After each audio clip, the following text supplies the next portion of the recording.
I remember after I found out that the Philippines was even a thing, right? Like the PBA is an option, and then yet alone not just the PBA, but college basketball was an option too. So you're like, okay, let's really see what's out there in the Philippines. And one thing I remember doing with my pops is we put like a shoe box and we cut a little hole in it, and then we posted some photos and we're like, hey, help me get to the Philippines so that way you know I can pursue my dream. Yes. And we would put it. We had a pet store that we owned at the time, and my dad was running it, and we put it in the pet store. We would go around asking other businesses to donate and things like that. And, that's good. And so like every That's little cool, man. penny, every little dollar that people were donating, it literally helped me to get to where I am right now. And, That's crazy. And so without that initiative, without putting that little shoebox out there saying like I have a dream to play in the Philippines, and getting those donations from my local community, I wouldn't be here. So I think that's what one of those things that I learned from my dad is like you kind of have to grind to get to what you want, to get those dreams that you want.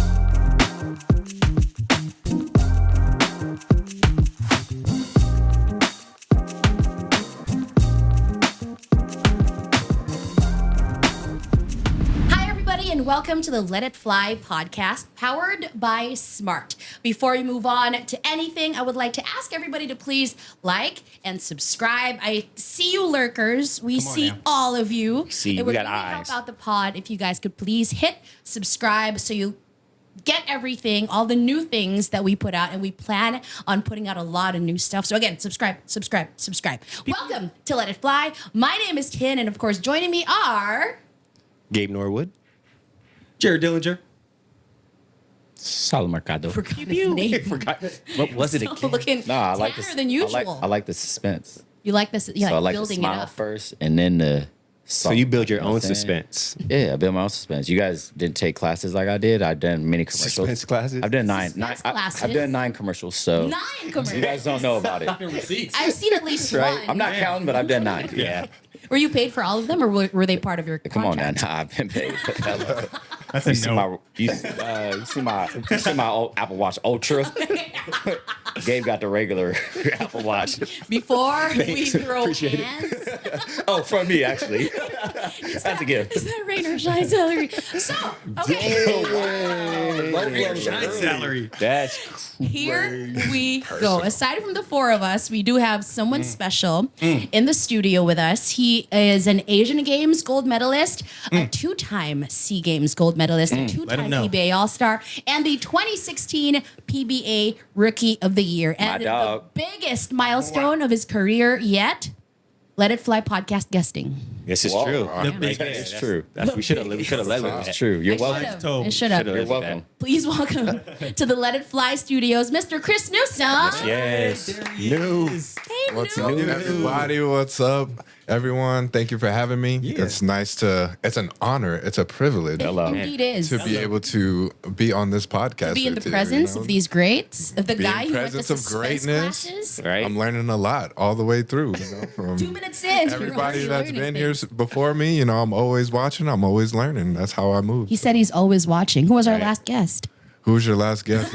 It depends on if it's released or unreleased. This guy. He knows behind the scenes. He knows behind the You might have some inside information. So We won't go there yet, but thank you for having me. I'm excited to share some stories and of course to be able to reflect on some memories with you guys and just have a blast and have a good time. No, We're but seriously, super who's our glad last you're here. guest? Who's your last guest? Again, you had the Ildefonsos. Okay. You had The Ildefonsos, Ildefonso. You got sorry. them married already. And, Right. and- That was 3 episodes and ago. You're right. CC. And then you also had who was it? You had Harvey and Jay Wash. There you There you go. My There God, you that's the go. latest Yo, one. I do. told He you just passed. now, I like whispered it. I That's do the latest remember one. Harvey and Jay Wash. They were here, and those are a couple of my idols also. So that was a good episode. And then you even had Coach Trot. Yeah, Coach Tim before. So Cool. He you knows know, what he's Okay. talking So you a about. subscriber, you not like Yeah, the he's other not ones like that just just watch. subscribe. I Yeah, definitely News not subscribe. like Yeah, it. I He's an definitely actual Be subscriber. like new. Be Subscriber, not a lurker. It's a long time coming. We're so happy to have you here. Where do we even start with this I guy? think, like a lot of our guests, let's start from the beginning. Do You know, it. let's take it back really, we're all Philams here, player-wise, and then Indeed. Tin is an honorary Philam just by her profession and our relationship. But really, like, where did it start for you? Where do you trace your roots here in the country? And how did basketball become a game that was so important to you? Yeah, I mean, honestly, I didn't know too much about the PBA or Philippine basketball whenever I was growing up. Yeah. In New Mexico, there's not too many Filipinos that are in New Mexico. So my Filipino community was all in California, or when I would go visit my family in the States. Of course, my Lola and my Lolo, they both lived in California. New Mexico isn't in the States? No, I mean, New Mexico is in the States. Oh. You don't need a green card or anything to go there. But Because you were saying when I would go visit my family in the States. I mean, yeah. Around the States. Around Get the off States. his back. It's the first question, it's- bro. Damn. I feel like a new version of baseball. He's very detail New oriented, version so of I got to Mexico make City. sure every word is on My point. bad. Just to make no sure. mistakes allowed.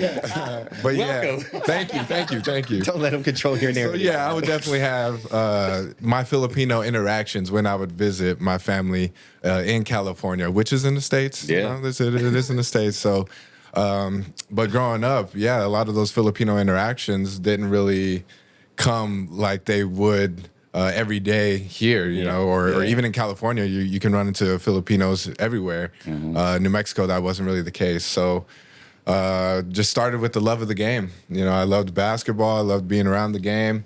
I used to watch my dad hoop sometimes whenever he would go to the parks, and Nice. and he would just have us on the side just watching. And of course, I would want to go out there and play with him, but at that time, they're like, oh no, the little ones can't play. just gotta watch. You gotta watch. You just watch, and then from that point, I was just like, oh, someday I'm gonna play.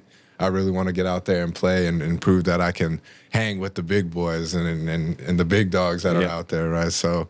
That's kind of how it all started, just getting the love for the game first and foremost. And then from there, I tried a bunch of different sports, tried, track and field, baseball, soccer, a lot of different things. But basketball was the one that actually stuck for me just because of that love for the game that I had. Grew up watching And1 Street Ball. Right. AI, he's one of my favorite players, and he was a big influence on my basketball culture growing up, hence you got the cornrows and all that. Sure. That was just my generation, 2000s. That's kind of That's ours too, right? I love. Yeah. That's everyone's Kind of. generation. Yeah. right I here. grew up watching AI. I Same. graduated high school in 2000. So I'm like that younger batch. Why you guys were seniors, y'all were picking on my generation. Right. Okay. But yeah, that's where it all started, man. And I just found that basketball came really natural to me.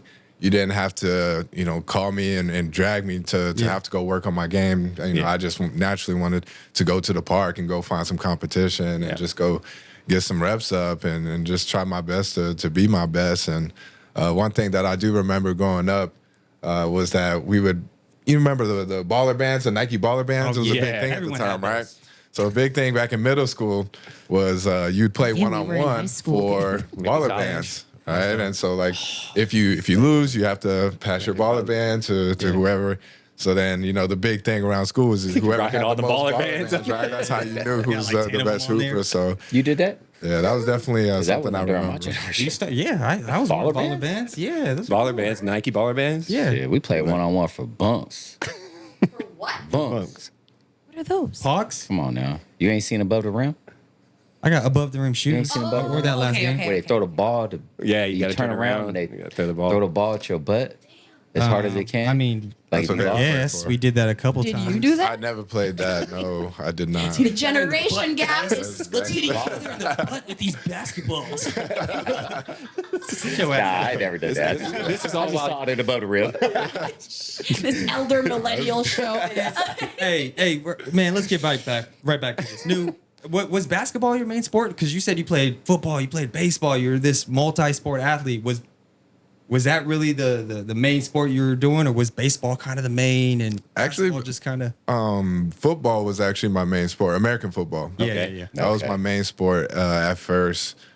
Track and field also. My dad was a track star growing up, and he had us in track since we were like 7, 8 years old. So that was natural for me to be in track and field, and in American football, that's just because everybody was America, doing it yeah. at the Yeah. time. What position you play? I was a wide receiver. Okay. Okay. Yeah, so they definitely used my speed and my jumping ability, and they would throw it into the end zone, red zone, just lob it up, Yeah. go get it, right? Yep. Post corner, whatever, just throw it up and let me go get it. So that was actually what I got recruited for the most coming out of high school was American football. And then, but like I said, my love for the game of basketball was just unmatched, and I just felt like it wouldn't be right for me to continue knowing that my heart wasn't in that sport. Can you take us through that decision? You did say that American football could have been big for you as well. Were you ever at a crossroads like, okay, I have to choose right now, and I'm going to go for basketball? Yeah, I think whenever you're thinking about the next step, that's whenever you kind of really have to take into consideration a lot of things that's going on, especially when you're talking about free education, right? Like, where can you set yourself up for success and not just, in the sport, but after life, after in heaven. school. Yeah, not the afterlife. In the not the afterlife. This make guy's sure you're ahead. covered He's there, ahead too. of the game. When he starts thinking about after his life, know, when he's in high school, that's different. He's forward It's a thinking. big picture. So you definitely got to think about all those financially and everything. And of course, we took into consideration what would a football scholarship do and what would a basketball scholarship do, and then just weighed the options of what schools. But of course, naturally, I really wanted to be a basketball player, so I just kind of went with my best options as far as basketball, because I really just felt like I would want to play basketball even if it was not going to a more prestigious school. Right. It just felt right for me to pursue the game of basketball over, just going to a nice school because it has a name and it's flashy and it has a big budget and all that stuff. I just really had to follow my heart on that one, and here we are. So you played high school football? I did play high school football, yeah. 4 years. I played 3 years. Okay, so your senior year, you saying you stopped? No, I actually, it was my freshman year that I didn't. Didn't? Okay. Yeah. Okay. My freshman year, I didn't play. Sophomore, junior, senior year, I played football. Where did baseball come in? Because he mentioned baseball. Did you play baseball? Yeah, Little League baseball. Oh, Little League. Okay. Yeah, that was at the time where, you're just kind of trying different sports. I played Little League baseball. I You played was hitting soccer. off the T-ball. Pitching machine and then slow pitching. But yeah, you got to start somewhere, man. For sure, don't let, man. Don't, No, don't- that's don't cool, let- man. you Saul gotta- act like he jumped out Right. right into fast pitch. Well, I mean, it is in his I played blood, 3 right? Wouldn't sports in high surprise school. know me. you Play did. baseball? Yeah, 3 sports. You play catcher? No, shortstop. Holla at me. All right. I mean, I was cool Said too. shortstop. Center field pitcher, no big Your deal. sport. He is the shortest Letter of the group athlete. here. Can we go back to new now? Yeah, sorry. this Fine. isn't Saul's I played episode. left out. I feel left out. Hey, you got dad jokes. He's doing up fast. He's doing up fast. Been around y'all too long, see? Lifestyle changes. We haven't even got to that point of the board Dad yet. jokes. Lifestyle. Yeah. Hey man, speaking of dads, man, Okay. your pops, bro, like Yes. for a long time. Shout I out mean, I Pops. would say, shoot, since I've seen you in the league, your pop's been ride or die with you, bro. And Shoot, and before that. I've actually College got a little years. jealous of that because I wanted my pops to be out here. Rest in peace, my pops. But I look at that dynamic and I'm like, man, I wish my pops had the opportunity to come out here and chill with me. He's always been with you. We've been in Baraka together with pops. You know what I'm saying? It has some moments. Everyone's got pop stories, bro. Yeah, for sure. How is that, man? Being able to have your pops, having your dad who has influenced you a lot, as you said, was a track and field star, put the ball in your hands. How is that having him out here to be with you? Yeah, man, it's a blessing, bro. Honestly, I never take it for granted because, like you said, you just never know what lies ahead, and those opportunities, they may come and go. But while he's here and while I have this opportunity to play the game and he's here and experience all these things, I'm going to do it because you never know. You just never know what's going to happen. So, my pops, he's been a big influence on my life and getting me to where I am now because there's a lot of things that we had to go through and kind of grind stages, right, that people don't really see or they don't know about. And those are those things that you can reflect on and be like, wow, we really did that. And look where it got me now, right? So, just for example, I remember after I found out that the Philippines was even a thing, right? Like the PBA is an option. And then yet alone, not just the PBA, but college basketball was an option too. So you're like, okay, let's really see what's out there in the Philippines. And one thing I remember doing with my pops is we put like a shoe box and we cut a little hole in it, and then we posted some photos and we're like, hey, help me get to the Philippines so that way you know I can pursue my dream. Yes. And we would put it. We had a pet store that we owned at the time, and my dad was running it, and we put it in the pet store. We would go around asking other businesses to donate and things like that. And, that's good. and so like every That's little cool, man. penny, every little dollar that people were donating, it literally helped me to get to where I am right now. That's And crazy. so without that initiative, without putting that little shoebox out there saying like I have a dream to play in the Philippines, and getting those donations from my local community, I wouldn't be here. So I think that's what one of those things that I learned from my dad is like you kind of have to grind to get to what you want, to get those dreams that you want, and you can't be. Sometimes you can't be too shy. Also, I'm a shy type where I don't want to bother you for money. I don't want to hassle you or anything like that. I'd rather do it on my own. But sometimes, you do need to see who's out there that's supporting you, and you do need help from your community. And it's okay to reach out and try new things and to just really take that jump. And Bet on yourself. bet on yourself. I love that. Yeah, John Tay I Porter. love that It's story. John Tay great Porter. experience. Hello. So, Tears speaking are- of which, so we're talking about coming here to the Philippines. What was that recruitment story like, man? Yes, I know we got a lot of connections on. You used to tell me that you would watch me in the States playing against New Mexico, and then fast forward, crazy. you're at Ateneo watching a TNT practice. Yeah. Like, walk us through that recruitment story. Coming to the Philippines, Yeah. deciding to play at Ateneo. Like, how did that form? Yeah, man. It's looking back on it now, it's like a movie almost, how everything kind of transpired. But coming out of high school, I was getting recruited for football and basketball, like we was talking about, and then that's whenever things started to open up, and I had a college coach. His name is Joe Harge. He was the college coach I actually played for 3 years in the States in New Mexico Highlands University. It's a Division II. But it was when he was recruiting me out of high school that he actually saw my tattoo and was like, "Hey, are you Filipino?" And I was like, "Yeah, my mom's Filipina." And he was like, "Wow, I just came from out there. I was working with a couple coaches out there and some teams, and Talking Tex was actually one of those teams that he was working with." And he was just like, "Oh, you have the chance to go out there and play if you can get your citizenship and your papers." And he was like, you can go out there, and they love the game. They're very passionate about the game, and there's so much out there for you. So if you can get your paperwork right, let's get you out there.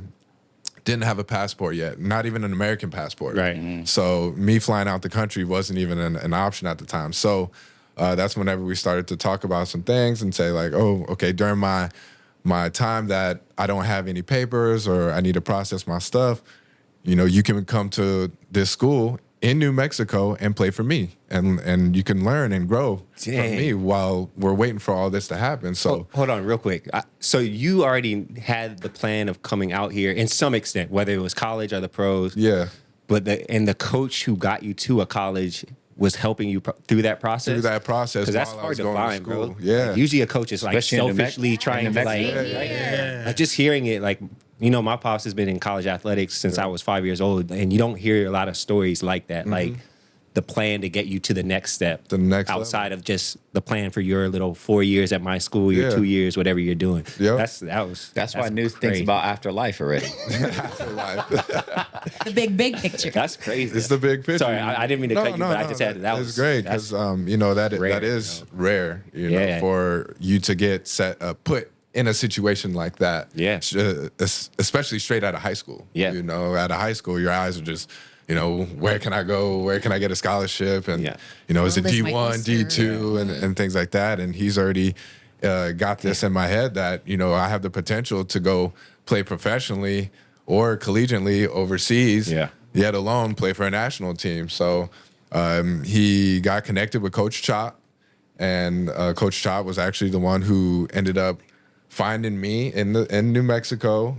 So he was my bridge from the Philippines Him to New again. Mexico. Right. Coach Chop. Always and, Coach Chop. Yes. Always coach. and then go figure, Josh was actually in the States doing some coaching camps and coaching clinics. And I think this was back in 2009, 2010. Okay. Josh flew out to New Mexico on his way to Vegas. He was going to Vegas crazy. for, I think it was the Summer League. Yeah.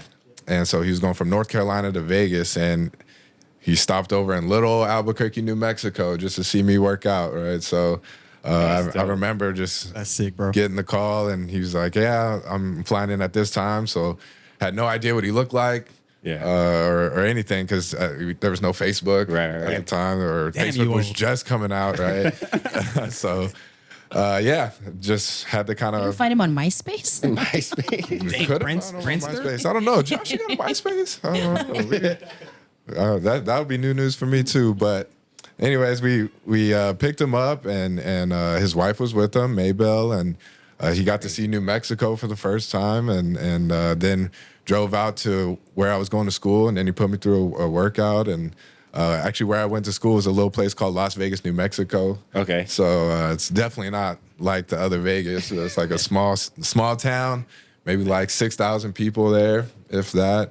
But yeah, so he heard Las Vegas, and he thought it was. Would have fun on this scouting It takes trip. very long to see everything in New Mexico. Maybe like half a day. So he put you through the workout though? So Josh put me through a workout. Had it on his little Sony camera, and then he brought it back out. And then once he finished what he was doing in the States, came back out, and then that's whenever he gave me a call. He's like, "Hey, we want to invite you out. You could try out for a few college teams, try out with some pro teams, and we can get you a look and see what options are there for you." So, and you fast forward 1 year, me and Pops, we do the fundraising, and we finally get the opportunity to come out to the Philippines. And this is my first time to the Philippines ever. Never been to the Philippines. And this is 2010. This is 2010. 10? 2010. I always like asking this, bro. What airport did you fly into? Was that Terminal 1? Had to be. I think it was Had to be, right? Yeah, And then are you just thinking like it It's wasn't just- built? What it is was this? No, it was didn't look then, like like, it is where now. am I, No bro? way. What's my No difference? way. It's still trash. I- They haven't done anything. Facts. No, it's the same. It's the same. No way. It was hot. It was hot, You're humid. like, Pops, can we go back home? It was just Smelly. smelly. Smelly, Yeah. Everything was just kind of smacking you in the face all at once, right? What were you expecting when you were still there? You haven't flown out here yet. What was going through your head? Like, okay, this is what's going to happen. These are my expectations of the Philippines. And did they, come true? All I knew was that I was going to different colleges to play, right? And to try out.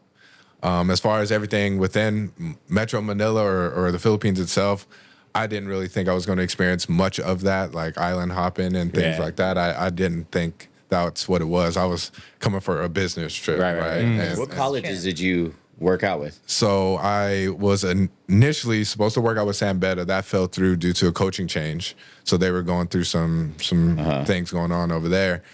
The first place I went to was UP.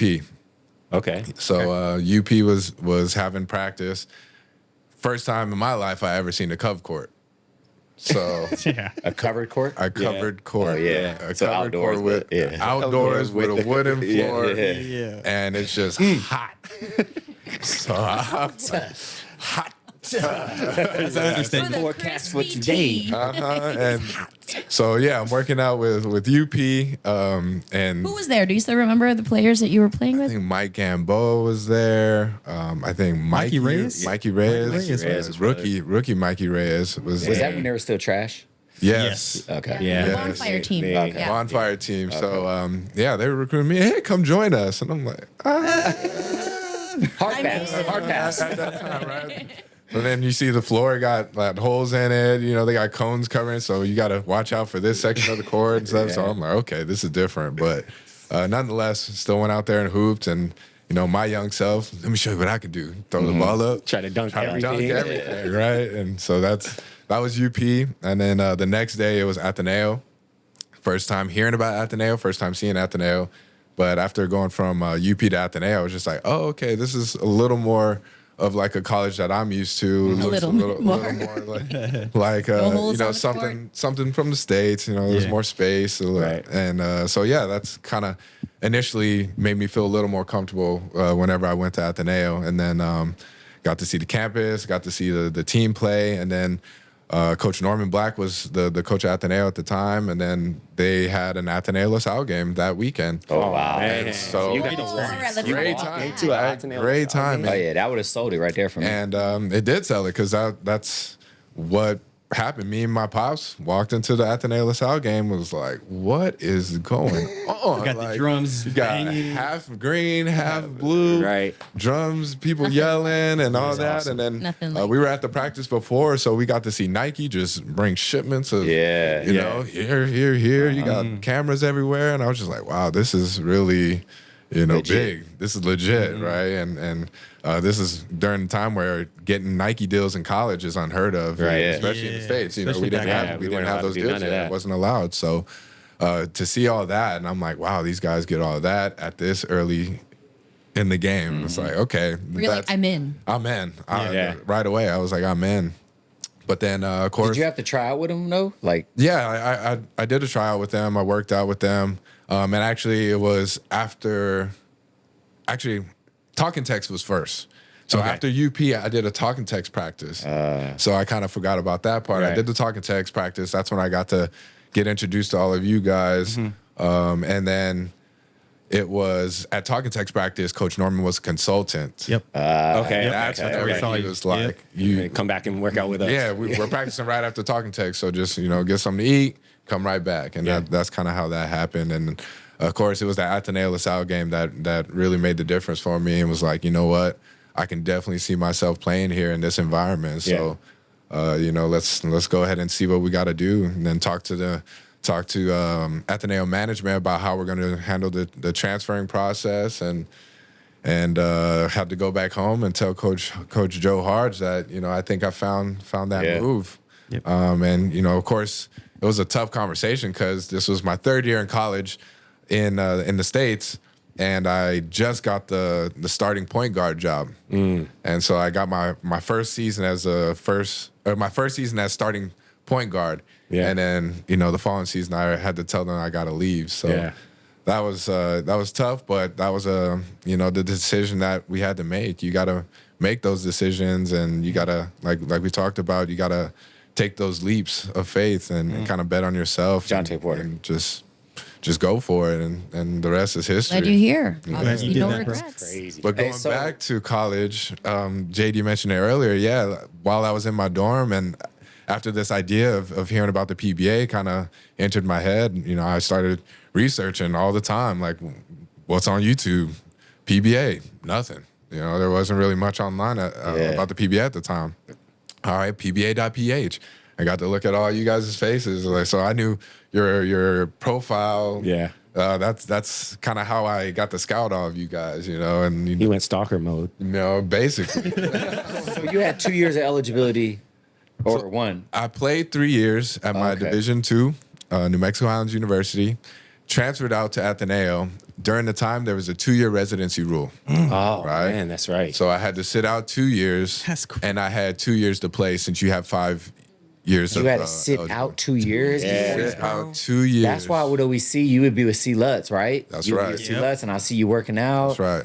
Yep. And I remember, bro, your game like elevated. Yeah. Fast. When I first saw you, I was like, oh It's yeah, raw talent. yeah, It's raw he's athleticism. raw, he's Yeah. not very skilled. You could tell he's athletic, but then you started. Man, if there's one thing I noticed about you was your work ethic, bro. Yeah, you was in sure. that gym working. yeah, sure. I can't imagine sitting out 2 years of not playing no real basketball. Like, How did that feel? Were you like, come on? Were you allowed to play like all those, like the preseason, Side all tournaments. those other Yeah, side side tournaments? I would play for Team B. I played for Ateneo Team B. There you go. Coach Yuri Esqueda, he was my first coach. So shout out to Coach Yuri. Coach Yuri. He was a player for Ateneo at the time, and then he just got into coaching, and so that was his first coaching gig. But I was on Team B and had to do 2 years just bouncing around Manila, and that's actually how I got adjusted to Manila, was going through that. So. Yeah. A lot of times we have to go through these things to find out if it's something that you really want to do or not. Yeah. Right? You have to go Right. through those Immersed, right? Yeah, true, crossroads. Like, That's crazy, Hey, you're here.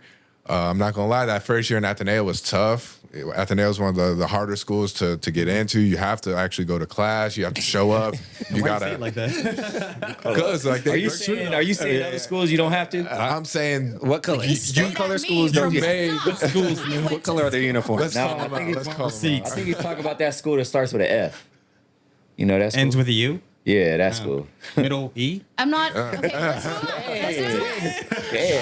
I did not. That's I'm just speculating. I have no crazy. idea what I'm talking about. I didn't go to school here. These two. I was teammates with Terrence. We were Ross, all quiet. Okay. And, You okay. insinuating he just saying. Okay. There's no inside information. They're still going on.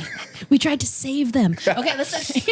But yeah, so they count cuts, and the cuts will affect your grade. So believe you. you really have to go to class, show face. You have to do the homework, all of that stuff. So that first year, me coming in to Ateneo, of course, I was thinking, maybe you can just get away with just being the basketball guy. You can get away with it. The bare minimum. Doing the bare minimum, and that wasn't the case. And so my grades suffered. I got put on probation, actually. So that's really where it hit me, and it got to that point where it's like, you know what, you're either gonna go home, back to the States, or you're actually gonna turn this around and do this the right way and make the most of the opportunity, right? So I hit that crossroads. It was like, you know what? We sacrificed so much just to get here. We did so much just to get here. Why am I just going to throw it away just so I can go home and feel comfortable, right? And so that's when it's like, you know what? Let's go. And then, going back to some of my influences that actually helped me throughout that process, there's Jimmy Alapog was one of those guys.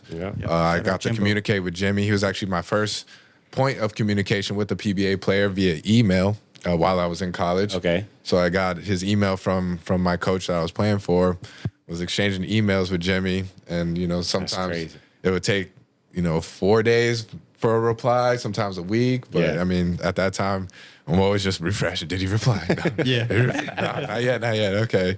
But that's just me being young and, of course, excited. So Jimmy, once I first came out here, went to talking text practice that first time, and getting to see him for the first time was like, wow, this is really happening. Yeah. And then I'm like, okay, this is prime Kelly Williams. I'm like, that's him. He's right there. That's him. And then seeing JD. This is when they were winning all the championships. This was like the run. Yeah. This was their run. And this is a rookie Jason Castro. Yeah. And they had Mac and RDO Ran. And even I remember guys like Aaron Abon. Shout out Aaron. Man, like seeing how their team was, I was just like, okay, like these guys this is a team. I feel that. And so again, there was a lot of those talking text guys that helped me throughout that process because we're in the same gym. Right. I go to practice, I go to class, and then I would go to the talking text practice, and then right after is Ateneo practice. Yeah. But I don't know if you remember, JD was actually the first person to give me a free pair of shoes. He was the first person ever. You don't make it sound so cool. I didn't give him the coolest shoes, bro. I You just gave some leftover stuff you had in the car. stuff I had. So I like this color. It's new, but I As still a think kid, about that. man, as a young kid, I'm not thinking about what shoe it is. I'm Yeah. just like, Right. yo, he just gave me a free pair of shoes. Yeah. That's dope. That's you, love. JD. So You were with Nike. That's all. Yeah. he was with Nike, and to have that, I was like, man, that's so dope, and that's cool that somebody actually did that for me. And then even more backstory about the talking text guys is I just got here, and it wasn't like 6 months later, my Lola passed away back in the States, and I'm sitting here like, man, we just raised all this money to get here. Right. How am I supposed to get back? Right. And so I ended up calling Coach Norman, made a few calls, and next thing you know, it was all the talking text guys that helped pitch in to buy me a flight home. Yeah. Damn. It was That's it was a great gesture from them, and of course none of them had to do it, but that just showed how much that they are willing to look after one of their own, or just somebody that needed It's that help. Phil Lamb love, man. And so without that, I wouldn't have been able to see my grandma for that last month. Right. So shout out to Talking Text, man. All you guys that were there, you're a big influence on my life. You guys are all mentors to me. After class, I remember going down and sitting right next to Jimmy. I had my backpack on and everything. And I'm like, yo, I'm just here. Don't mind me. But I'm just like observing what you do, how you talk to the guys. And I'm just here, just a fly on the wall. Yeah. Right? And that's kind of how I got to learn, just through watching and just kind of talking and spending time And then, of course, there was those other people that I was around. You know, C. Lutz was one of those guys. He's like, yo, come get in the gym. Straight killer. You know, it was him, Greg. They always pull me in the gym, get in the gym. Yeah. And of course, Jay Wash. Yeah. The funny story about Jay Wash is he was my neighbor in the first condo that I was renting here. Walk, walk? No, in Eastwood. When he was still in Eastwood. We were in Orchard, and I ended up getting, you know, I think it was 9 in, and then for the longest time I didn't know who my neighbors were or anything, and then next thing you know, I seen Lil Grayson. Yeah. You know, walking down the hall, and I was just like, "Oh, this is this little kid." And then I see Jay Wash, and I was like, "Oh wow, you're right." Neighbors the whole time. You got kids? That's pretty crazy. So, anyways, I got to know Jay Wash a lot closer, his family, and you know, they brought me along for a lot of my first timing things here in the Philippines. Yeah. Like, you know, going to the beach for the first time. Yeah. You know, Jay Wash brought me to my first guy, beach here in the Philippines. Yeah. So shout out to you for that. And those are the people that I realized that once they were looking out for me, and they knew that they actually cared about me. Yeah. And I was just like, oh, you know what? Those are the guys that I want to be like. Hey, you guys, real quick, stream Let It Fly in Epic Live Sports for free on the Smart Livestream app. Watch PBA, UAAP, FIBA games, and more available to all networks. Download it now on the Apple App Store or Google Play, or watch via web browser on smart.com.ph/livestream. Now back to the regular program. You know, those These are my are stories mentors. that we love to hear, and our audience loves to bro. hear as well. So thank you Yeah. so much for sharing that. You had a very iconic stay in Ateneo. You Yeah. did quite a bit. Can you share some of your most memorable experiences as a Blue Eagle? Hey, before you go on, I just want to say this. We've seen tons of Philams come out here. Yeah. And they get into the nightlife. They think it's going to be easy, that they're better than all the players, that it's going to be easy because they're from America. They're going to come out here, take these jobs, and it's very easy, and they get sent right back home. You had the right mindset. You came out here. You were a sponge. You emailed Jimmy. You were humble. You were like, hey, I just want to learn from you guys. Learn and work. You Learn sat and out 2 years and worked. Like, the sacrifice you made, and it's a testament to the player you are today, bro. Like, Yeah. and I want to credit you for Very that, because human. Appreciate I've that. seen Appreciate so that. many people like you.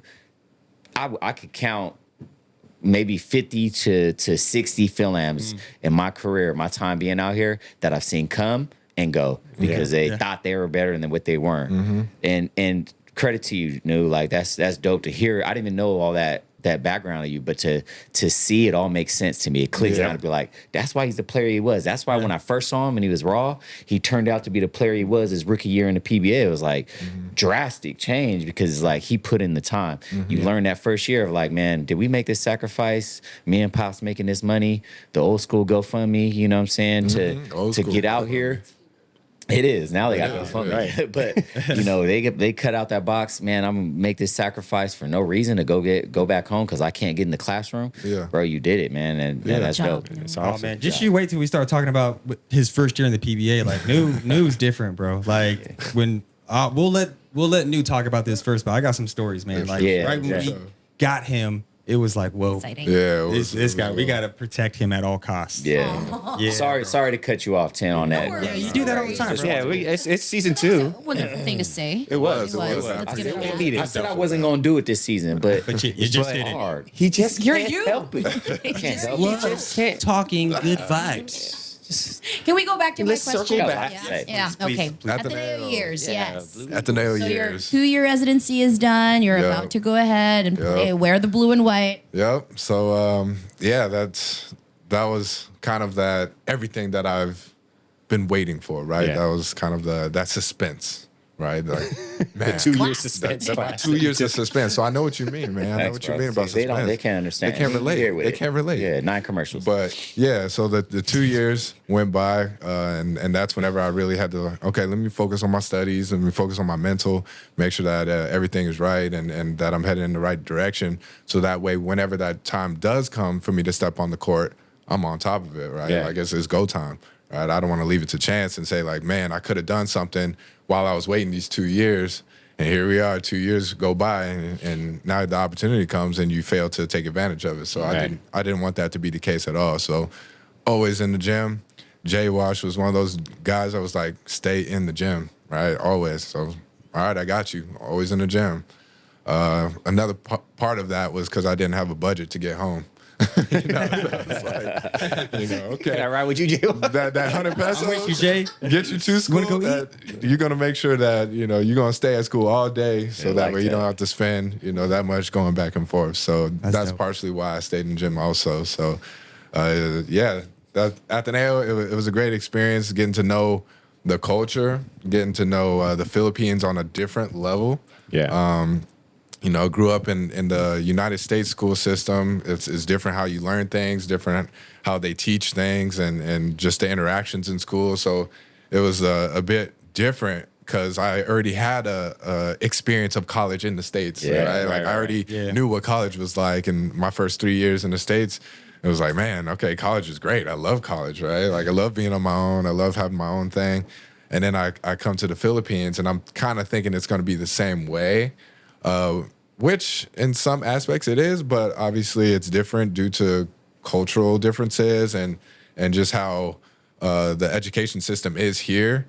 I found myself as a 21-year-old in class with 17-year-olds. Right. And that's whenever they graduate high school and they're in college already. And so actually 16-year-olds. Yeah. It was Yeah. 16. Even my wife is. So I'm sitting here like, okay, I'm 21. And he's 16. What do we talk about? What do we relate Yeah, to? So it's it was crazy. kind of hard to Talk about that. It was kind of hard to make friends at first, right? But so that's why I just stuck around the basketball community, and I found myself around the Phil-Ams, of course, and they helped me to get acclimated to what the Philippines was like. But like I said, during those Team B years, I got to see what Manila was like, taking the LRT, taking Jeeps, taxis, trikes, all of that. Had to go through all of that. And then, of course, once you get on Team A, that's whenever all the Your life changes. everything That's just when the starts shine. coming. Get that right? shine. Like, now you can have this. Now you get this photo shoot. Now you get this X deal. Now you can get this bonus or this or there's all kinds of stuff that starts coming at you once you hit Team A. So it was great to experience that. That was like the first time that I've ever been in like photo shoots and magazines and things like that. So that was all new to me, but it was all exciting because I'm like, man, this is what everybody dreams of is making it big, having your own poster and little things like that. But it was cool getting the recognition from like your schoolmates. Like I think that was Being around probably campus the cool thing is your classmates would go to the game and be like, yo, I liked it when you did this. And it's like, oh, yeah, that's cool. And then we get to, sit in class and just, be regular classmates and just be friends. And I made some great friends in my time in Ateneo. My very, very first friend that I took her seat because I didn't know where to sit. I took her seat and she was like, excuse me, you're in my seat. But she was kind of shy because she was like, who's this new guy, right? And so anyways, that small interaction, and we're still friends today. All because I took her seat and whatever, right? But we ended up being really good friends, and that was one of the people that invited me to her house for Christmas dinners, and they were really open. And even till this day, when my whole family comes from the States, they'll invite my whole family out. That's so awesome. a lot of these relationships that I had in Ateneo, they still exist today, and in some little way or another. And it's fun seeing some of the people that I've been classmates with and where they're at now also, because they're looking at me like, man, you're so far in your basketball career. And I'm like, man, you're the CEO of this company. Right, You're a doctor now. You're doing this too. So we're all doing great things. And it's nice to see that I was able to be in that environment with great people. And, there's a lot of really important people that actually have went through Ateneo, and I didn't really know that at the time. But so you get to learn like Philippine history and a lot of things that I didn't really intend to learn, but I ended up coming out a lot better because of that educational experience and just really having the context and understanding of what this country is really about, and all the way through from the educational system to the working class, and you got to really take in all those things into consideration and how it's all connected to one another. So for our listeners that don't know, Ateneo is one of the most prestigious schools here in the whole country. There's probably ex-presidents and stuff like that that went to that school, and so you came up in a great alumni, like you're part of a great alumni. And they still, they still look after their own as well. Yeah. Whenever it comes to you need a job somewhere, you always can go to your Ateneo connections and they're like, oh, well, I may not have the job for you, but I know this person that can do this and this and this. So the networking alone through Ateneo, it's been great to be a part of that. And that's cool, man. I can take that with me wherever. And of course, I didn't want to go through my whole college experience in the States and in Ateneo and not finish, right? So I wanted to make sure that I finished and got my degree. So despite it taking 8 years for me to get a degree, I made sure I did that. And so I know I finished college. I did that, and I made that commitment that I was going to finish, and I fulfilled that commitment. So that's dope. That's nice to be able to walk on stage and get that diploma, and just. Did you do that when you were already in the PBA? Like you went back? You went back to school? Yeah. Okay, that's dope. I was actually in the D League. Got drafted by the Happy Fresh Fighters. Sir. Hey, happy also, boys. He smacked them a few times. Happy boys. He ain't smacked nobody. Yeah, free throws. Two times. I missed some free throws. You did too. But y'all want it. Yeah, so we got a championship though. We did get one Let's talk championship. a little bit about that. Oh, you were able to give them a championship. Yeah, some we got game what they able to do. Who's on your squad, dude? Fun. Bro, Who's their a couple squad was the harbor center of their time. Yeah, it was pretty. Listen, were they? listen. Oh, I remember they had Calvin. We went to watch them. You guys had Calvin, right? Chris Ellis. Was it? No, No, that was NLEX. Listen to his squad. We had Happy, right? So Tell them. my class of Happy Fresh Fighters was Listen to this. first we were paired with Sambetta, so we had a lot of Sambetta players. But they had But- Like the Samurais? listen to what he's so about to some say. was like Ola was the import at the time, but Sarah Mayer was there, Sarah. and then I don't know if you know Koga. Koga was one of the point guards there. Garvo? Garvo. Yep. But then going into our draftees, we had Troy Rosario. Yeah. Ooh. We had Ray Parks. Yeah. We had Kirk Long. Yeah. We had Arnold Van Opsel. Yeah. You had Scotty Thompson. Damn. Duh. You had me. They were harbor center of their time. We would have smacked them. Nico Elorde. Too. He was there. They had Yeah, so we had a Squad. Yeah, squad, yeah. squad for sure. I went and watched you guys in the finals. You I did, remember- yeah. I forget who I was with. You did. I just But remember yeah. that's when I learned. I was like, oh wow, you were a fresh fighter at one Yeah. point. That's cool. We're still happy toothpaste, but yeah, that was watching you guys in the PBL, man. Like You had some commercials too, huh? got a couple With your commercials. teeth? Okay. Yeah, with my teeth. They didn't tell you about suspense? Huh? The suspense? I suspensefully waited to talk about this story right now, so we're gonna talk about Okay. it now. Let's do it. They didn't say open your teeth slow. How you open teeth? I mean, See, open now your you just- lips. Now he dental conversation he is- flustered himself. I said, "Open your teeth."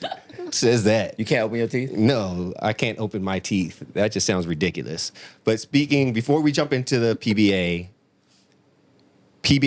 times, you win your championship. But just doubling back a little bit, in terms of the UAP, just to give the listeners an idea of the competition that you were going up with, who were other players, whether it was FEU, batch. you know what I mean, Yeah. LaSalle, who was your batch? My batch of UAP There in the guys. UAP. Of course, Kiefer was my teammate. Right. On the other side, you had like Jaron Tang, Abu Trotter was there. Perk was Yeah. on LaSalle. Yep. Norbert Torres, he's my teammate now. He was Dope. on LaSalle. Y'all beat them, right? We split. Yeah. We split. Oh, so they won one, you guys won one? Yeah, during the season. But then we never played them in the playoffs while I was there. Okay. Oh, really? Yeah. Oh, We so you played, only play Alto and LaSalle during regular season? Nah, just regular season. And then actually, the year we had the 1 seed was when NU had the 4 seed, and we had the twice to beat, lost twice to NU, and that's when they That's got their right. first With championship. Troy. With Troy. Wow. That was I after remember Ray left, that. right? That was after Ray left. Ray left. But and I then they did won the play championship. Ray. Troy, that's Ray right. Parks for a year. That's right. Troy was also there. Terrence Romeo, R.R. Garcia. Did USG have a guys. squad at that time? Was that like Kevin Ferrer? They were, Kevin Ferrer. Who else did they have? Like Sheriff. They had Sheriff. Jarek Tang. Right. Jared Fortuna. I don't know if you remember. Yeah, him. Jared Fortuna is my Nice. teammate. Solid. No. Yeah, he's a he's a pilot. pilot. Solid. Right. He was solid. Yep. I like his game. So like it was that batch of UAP stars Okay. that I was around. I know you glossed over you being the number 1 seed and then being upset by the 4th seed. How was that? That was That was awesome. That part you're trying to skip, tell us more about it. yeah, that's terrible. Okay, well let's go back. Let's go back, right? Okay, so Ateneo, I do my 2 years of residency.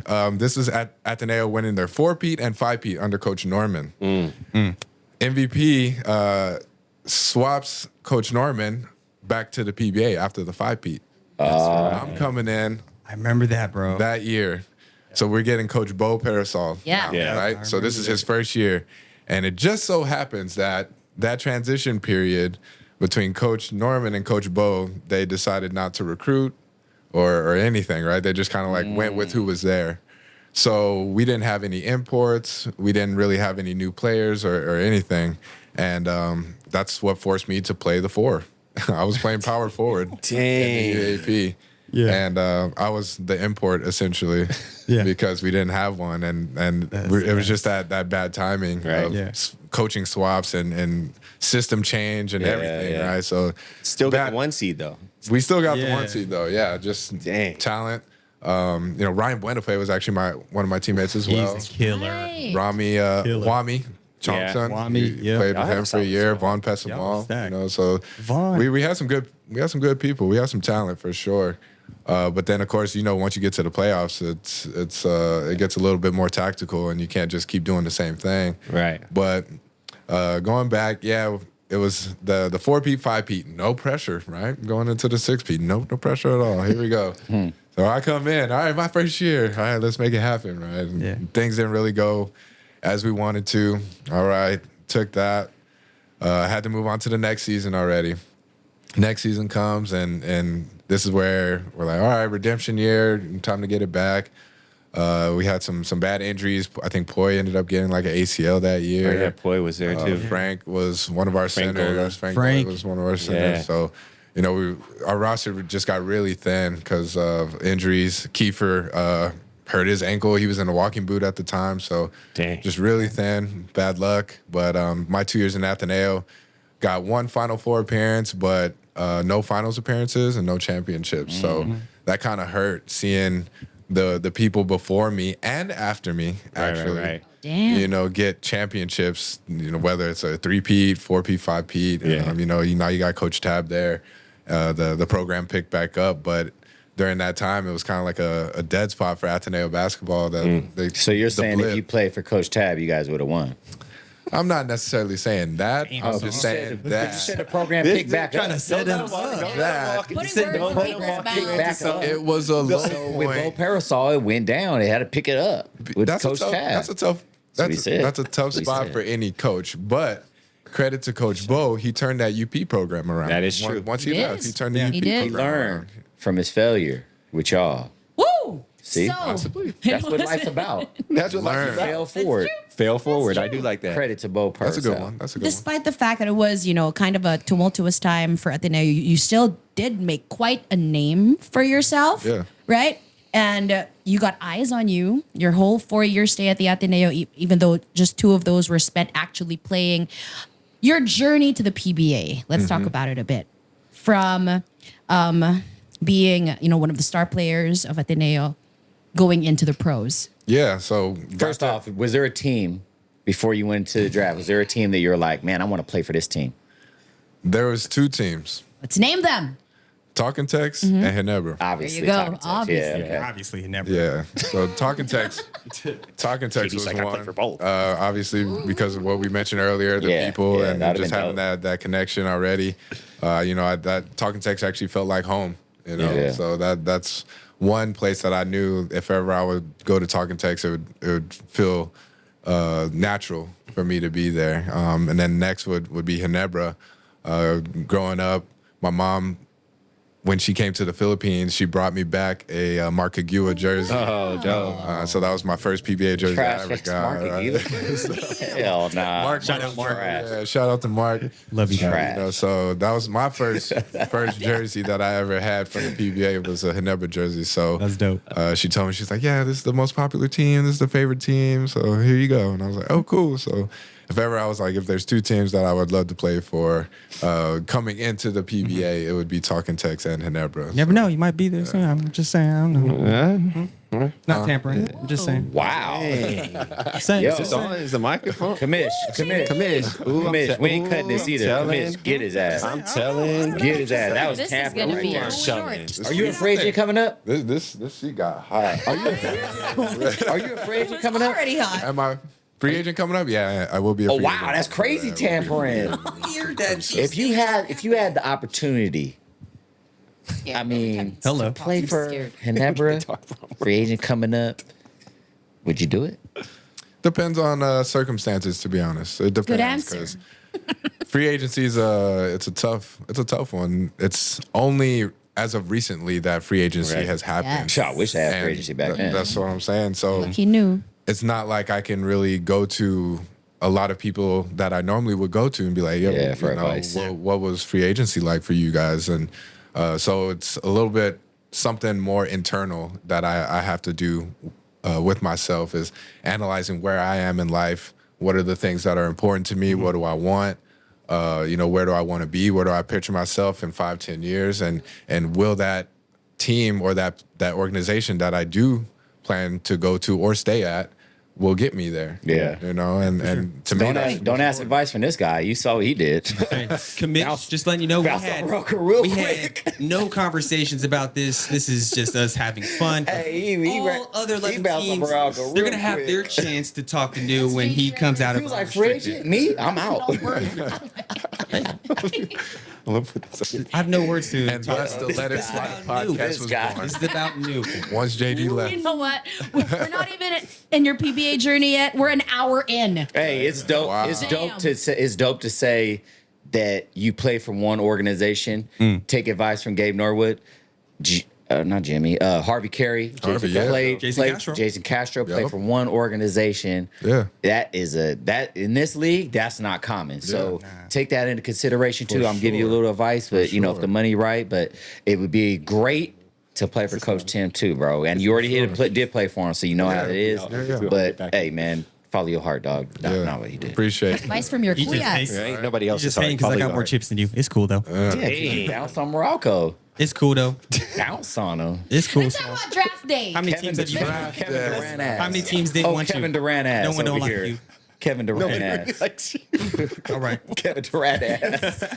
Draft day. Yeah, Let's yeah, talk yeah, about the day of your draft. Okay. Yeah.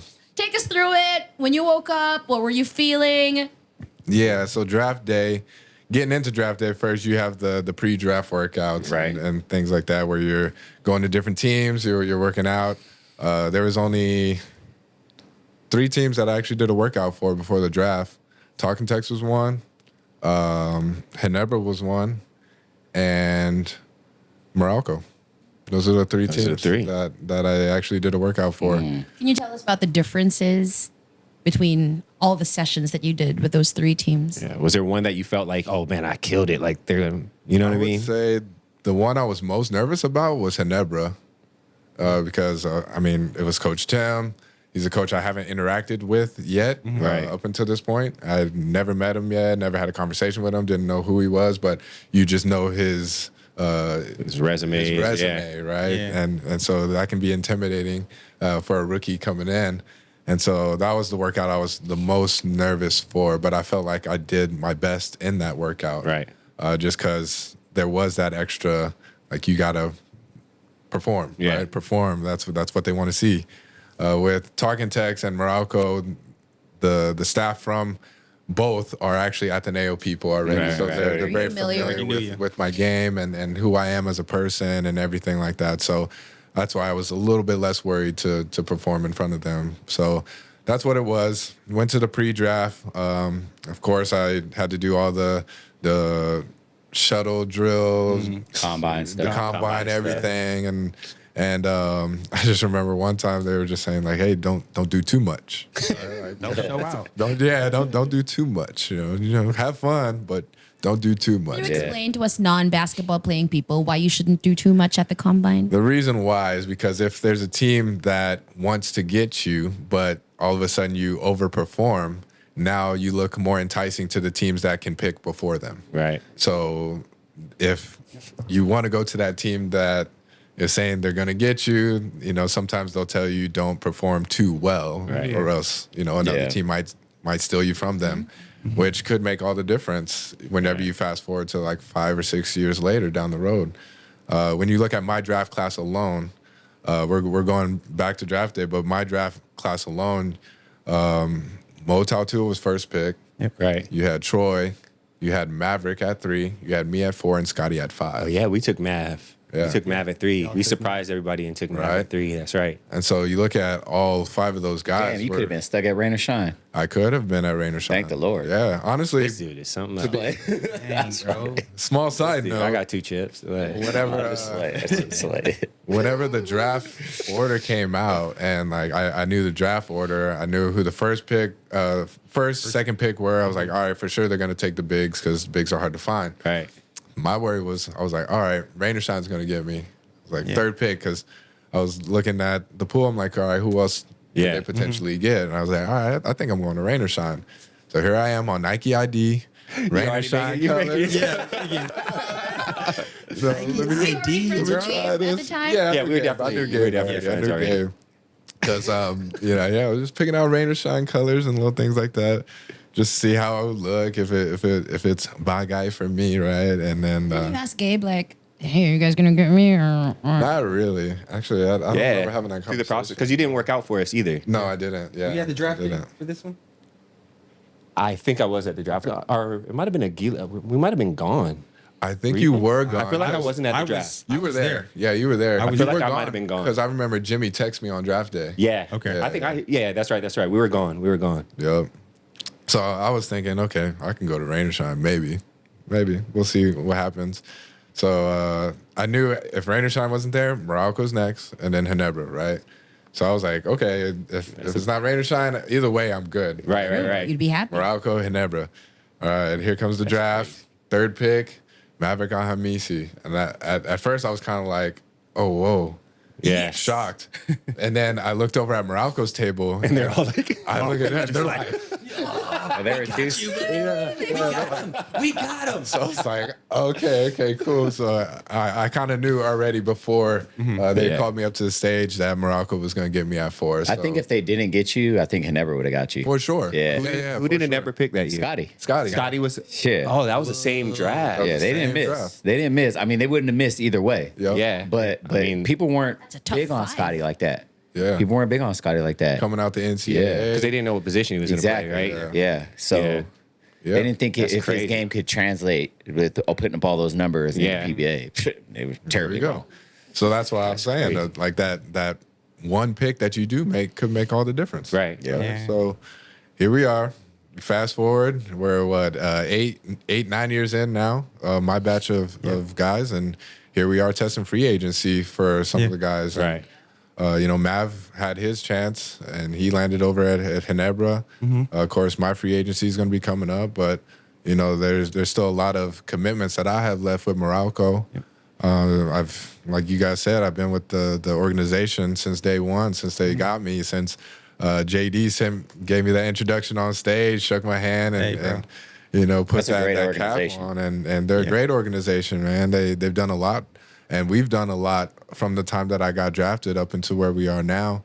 It's been a roller coaster for my PBA career, but still haven't hit that top just yet. Yeah. Still, Bro, still, when we still waiting for that. got you, we were so we knew what we had. Yeah. And it was one of these all right, man, we got to groom this kid. He's gonna be special. He's gonna have the keys to the whole thing soon. So we gotta get him ready. Mm-hmm. And it's funny, New, because when you got on the team, our first trip was to Vegas. To right? Vegas. And at the time, I Real was- Vegas. The real Vegas. yeah. Las Vegas, Nevada. And it was funny because Jimmy wasn't on Morocco yet. So I was the captain on the team. And we knew, man, we got to protect New. We got to make sure he's he's on that track. Right. So I remember like from day one, like I'm organizing parties and for the whole team to be together. Yeah. And I would sing, I would tell everyone like, Newsome, he can't do anything. All right. He can't do nothing in terms of like drinking or going out, wilding out. I was like, nah, he can't do nothing. You can hang with us still, but You can come. remember that? Yeah, Remember I do. For sure. No, that was a great experience actually, going from the draft. And then cool with Morocco. We get the contract signed, and now here we go, right? Like now it's go time. They're like, okay, we're going to Vegas for training camp. Impact. I'm like, wow. Yeah, Nice. like that. Like, Yep. straight from the PBA draft, get to go to impact training. But it's not like I haven't done it before, because we would do it with Ateneo. So it was kind of like a routine for me already to be going to Vegas. During summer times, I would always plan it with my family, like, hey, going to Vegas, bring everybody, meet me there. You know, we're going to do all this. So I was like, okay, I get to go to Vegas. I get my 30% now, huh? Yeah, you got a little money in your Got a little pocket. cash. We got a little bit. Vegas is a little different now. Right. So you can have a little fun in Vegas. So that was actually Daddy let you? he was like, I got you on certain things, but on certain things, that's all you. Like, we just kind of kept it right. He's a great captain. Yeah, That's he one did thing. good. And Sean Anthony was there at the time too. Nice. Oh yeah, Captain Canada. Yeah. Captain So it was the Canada. two of them. Obviously, we had Cliff Hodge too. Oh man. Who else was there? Kelly Nalbong. Nalbong. He was Yep. there. Hells. We had like Ray Guevara, Gary yeah, I forgot Ray. David. Was Papa Ray there? Oh, Gary Papa- was still Papa Ray. Gary Papa was still Ray. there. Yeah, we had Uh-huh. Gary I love David. Papa Ray. Papa Ray was there. You guys did have a squad. We did. Angel Karam was there. Yeah, they went to the finals against us. Simon Atkins. Here we go. Yep. You know, We so- used to have crazy ones. Yeah, It was we like did. me versus you versus Cliff Yep. versus Sean. Sean. We just Yeah, it would get intense for sure. It would get intense. So, but yeah, my first year in the league, right? So here we go. Got drafted, go to Vegas, training camp. All right, we're feeling good. Yeah, we just did pro training. We did, NBA caliber training. All right, here we go. All Filipino, first season. All right, here we go. L. I think, we only had one win, right? You It was guys like are so trash. one in 10. all Yeah. Filipino. We didn't. It didn't make sense. Like you were 1 in 10. so bad, and then the import Once conference they- come, yeah. they be top Just of the turn up. top of the Yeah. chart.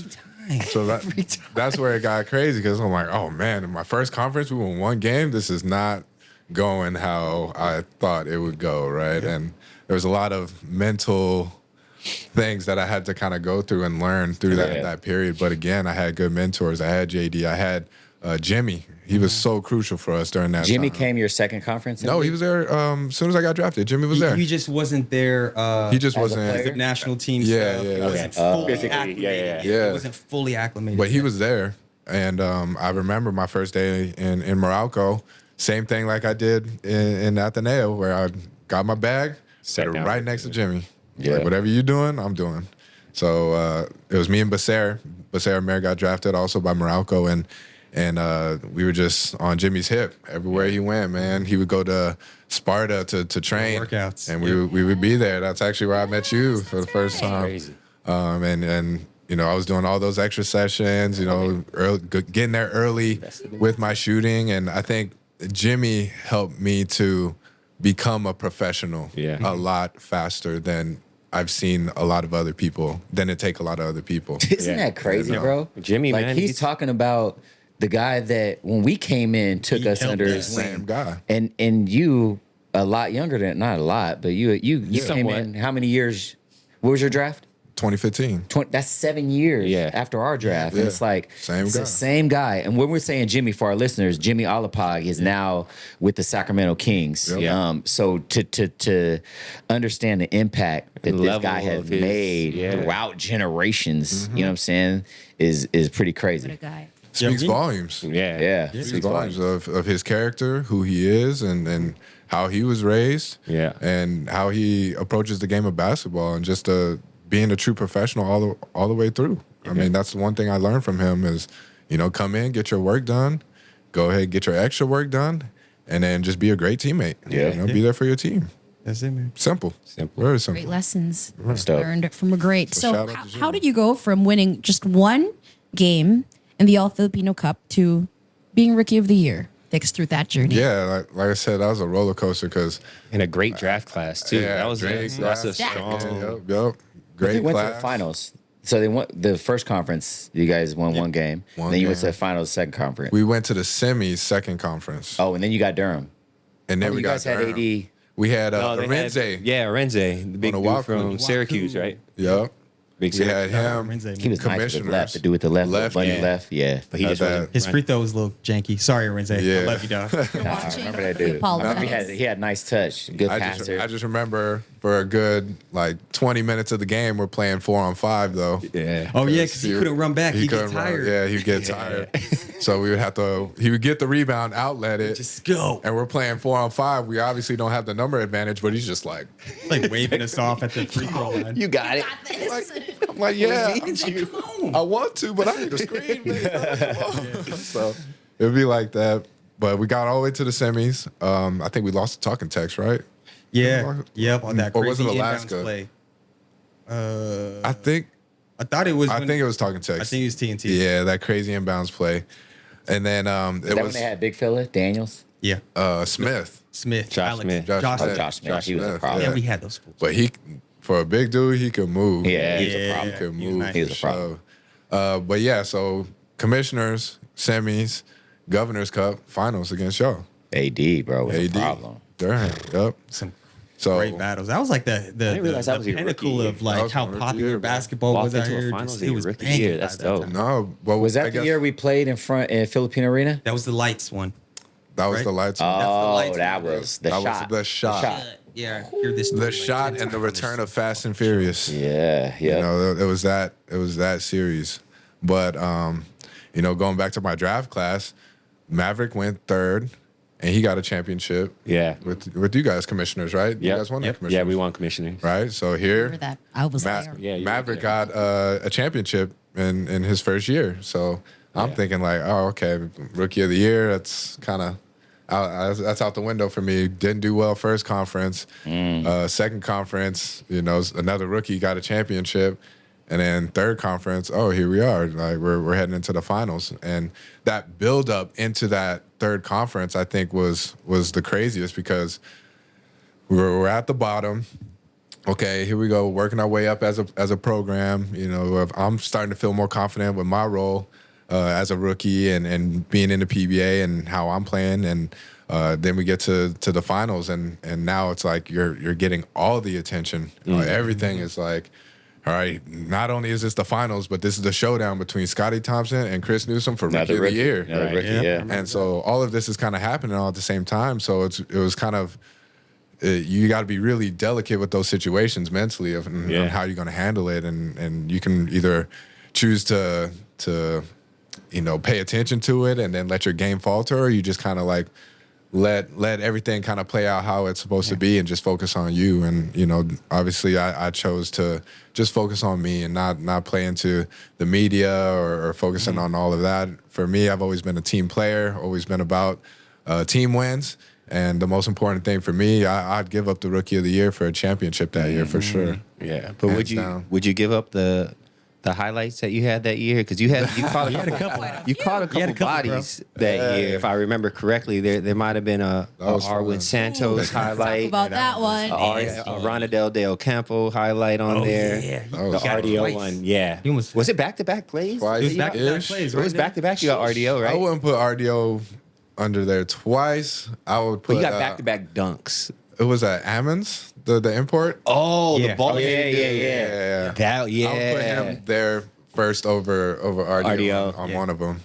But yeah, that The first one was Arwen. That's when he was first like, one was I'm our here. one. That was my first game in the PBA. One leg. Yeah, bro. One leg, then he yelled on him too. That First was game in the PBA. That was That was crazy because I was thinking like, man, like here we are, first game. All right, we got to make something happen. And the craziest thing happened was we set up a play from the tip ball, jump ball. Yeah. It was like, all right, we're gonna play to not win the tip, so you go on the other side, right, the opponent's okay. side, right, and kind of like a Willie Miller type thing where Try to they tip okey-doke it back where you might think I'm going this way, but I'm going the other way. Right. But I was just in that spot, and Coach Norman was like, they're gonna tip it back this way, and our bass is this way. Just go get it and go. Sure enough, tipped it, comes straight to me. I get it, and I'm like, wow, I got the ball. Let's go. Go, lay it up, and I get my first basket in the PBA in less than like three or 4 seconds. That's dope. You know, so that right there helped me just, Yeah. okay, Yeah, relief. got that off my chest. Let's hoop, go. right? Yep. So we're playing San Miguel, top team in the league, one of the top Right. teams. You got Ginebra and all, you know, their whole lineup. And I'm like, this is a great challenge. This is great. Like, I wouldn't want to go up against anybody other than the best. Right. You know, for my first game. So went out there, didn't do anything too crazy in the first half. But I remember trying to go in for a layup, get blocked. Armin Santos, fast break. I was like, oh, okay. Like, next time, I'm gonna make sure Gotta come I harder. get there. Yeah, come harder. I'm gonna make sure I get there. So here we go. Second half, we come out the locker room. Somebody shot the ball. I think JD got the rebound. I just start sprinting down the right wing outlet. Nasty. JD sees me. Perfect bounce pass. Catch it. 1-2. I was like, hey, That was let's go. nasty. Yeah. So got that. Was just hype. Like arms shaking. Yeah. Like blood flowing. I'm just like, yeah. I think I like spit out my mouth while I was like celebrating all and natural, stuff. And yeah. you know, just high-fiving my teammates, and just the energy that I felt in that moment was just I've never felt anything like that. Yeah. Right? Like, That's dope. yeah, I've had dunks before, I've had big plays before, but just the energy I felt in that moment. Right. Like, that was just an accumulation of everything that I've been through to Right. get to finally get to the PBA. Yeah. Like a movie, Finally you in going the through all that PBA. stuff, Yep. and then they fast forward to And all the then- stuff you did, and then That'd be boom, the they final show shot and right then there. and then the intro starts. The Yep. music, boom. That's I can be a dope. director. Man, I saw Director. it. Commercials. Who would play you in a movie of your life? Ooh, that's a good question. I like it. Like a famous actor. Yeah. Oh, Actually, I'm gonna flip this, and I'm gonna ask you, who do you think should play me? Wait a minute, man. You act like you work here or something. Hold on. Excuse you. I Are don't you know. part I of don't the know payroll? anyone. I don't know anyone out there. Act like you work here. Jaden Smith. There you go. Jaden Smith. Yeah, Like I Karate need some Kid, huh? suggestions because I don't know off the top of my head. Yeah, like a Michael B. Jordan. Michael B. Jordan. Michael B. Michael Could B. Michael See B. that? Yeah, Nah, he ain't got no muscles like that. yeah, he's. I mean, who else Tread. it gonna be? Like Michael B. Jordan, if he lost a lot of weight, Yeah, he get into his role. got in basketball. He'll get into He's the an actor. role. That's what he does. You gotta Character get into actor. characters. Yeah, I can see that. Okay, moving on. I don't know who would play Hey, me. so would you say that is one of your most memorable moments in the PBA? Definitely one of the most memorable. Yeah, we gotta run that clip. Like it's one that I think I'll look back on forever and just be like, man, that's the one highlight that I could always go back to and just be like that. If I had to describe me as a player in my prime-ish, I guess, athletic prime, it's that guy right Yeah. there. Yeah, that play. Like, that was Nunu right there. Yeah. Right. Let's talk about another memorable time you've had out here, and that's winning the gold. Yeah, with man. for the Asian, was it the Asian games? Man, which right? one? You got to pick. You got some options up there. He got. Let's talk a little bit about your journey, right? So you were able to play for some non-FIBA sanctioned tournaments right. Yep. for Gilas, and then in 2022, that's when things finally started. Yeah, finally. clear. Yeah. So how Saying it did forever. that feel? So my Gilas journey has been crazy. I actually didn't think it was an option after some point, and that was okay with me. I was like, you know what? These are the rules. I didn't have my passport, obviously, before the age of 16. I was like, all right, well, if those are the rules, then that wasn't meant for me. That chapter wasn't meant for me. So the opportunity came. All right, there's some non-FIBA sanctioned events or tournaments that you can play in. Okay, sign me up. Any chance I can to wear or get a jersey that's Filipinas, I want to be in there. I want to be in that window or just even have the opportunity to try. So 3x3 came. Never really played 3x3 before, other than like some street ball tournaments back home in the States. Hoop it up. Hoop it up. Exactly. Hoop it up Yeah, I remember Hoop It Up. So those are the only 3x3 ones that I was ever a part of, and now they're asking me to be on an international 3x3 tournament. I'm like, oh, okay, it's hoop, so let's hoop, right? Let's do it. I can get the jersey. All right, let's go. So SEA Games, it was here in the Philippines. So I get to have that first experience of being with Gilas at home, which was cool. Like that was a great experience. So got to put on the jersey. My teammates was Perk, Mo, and CJ.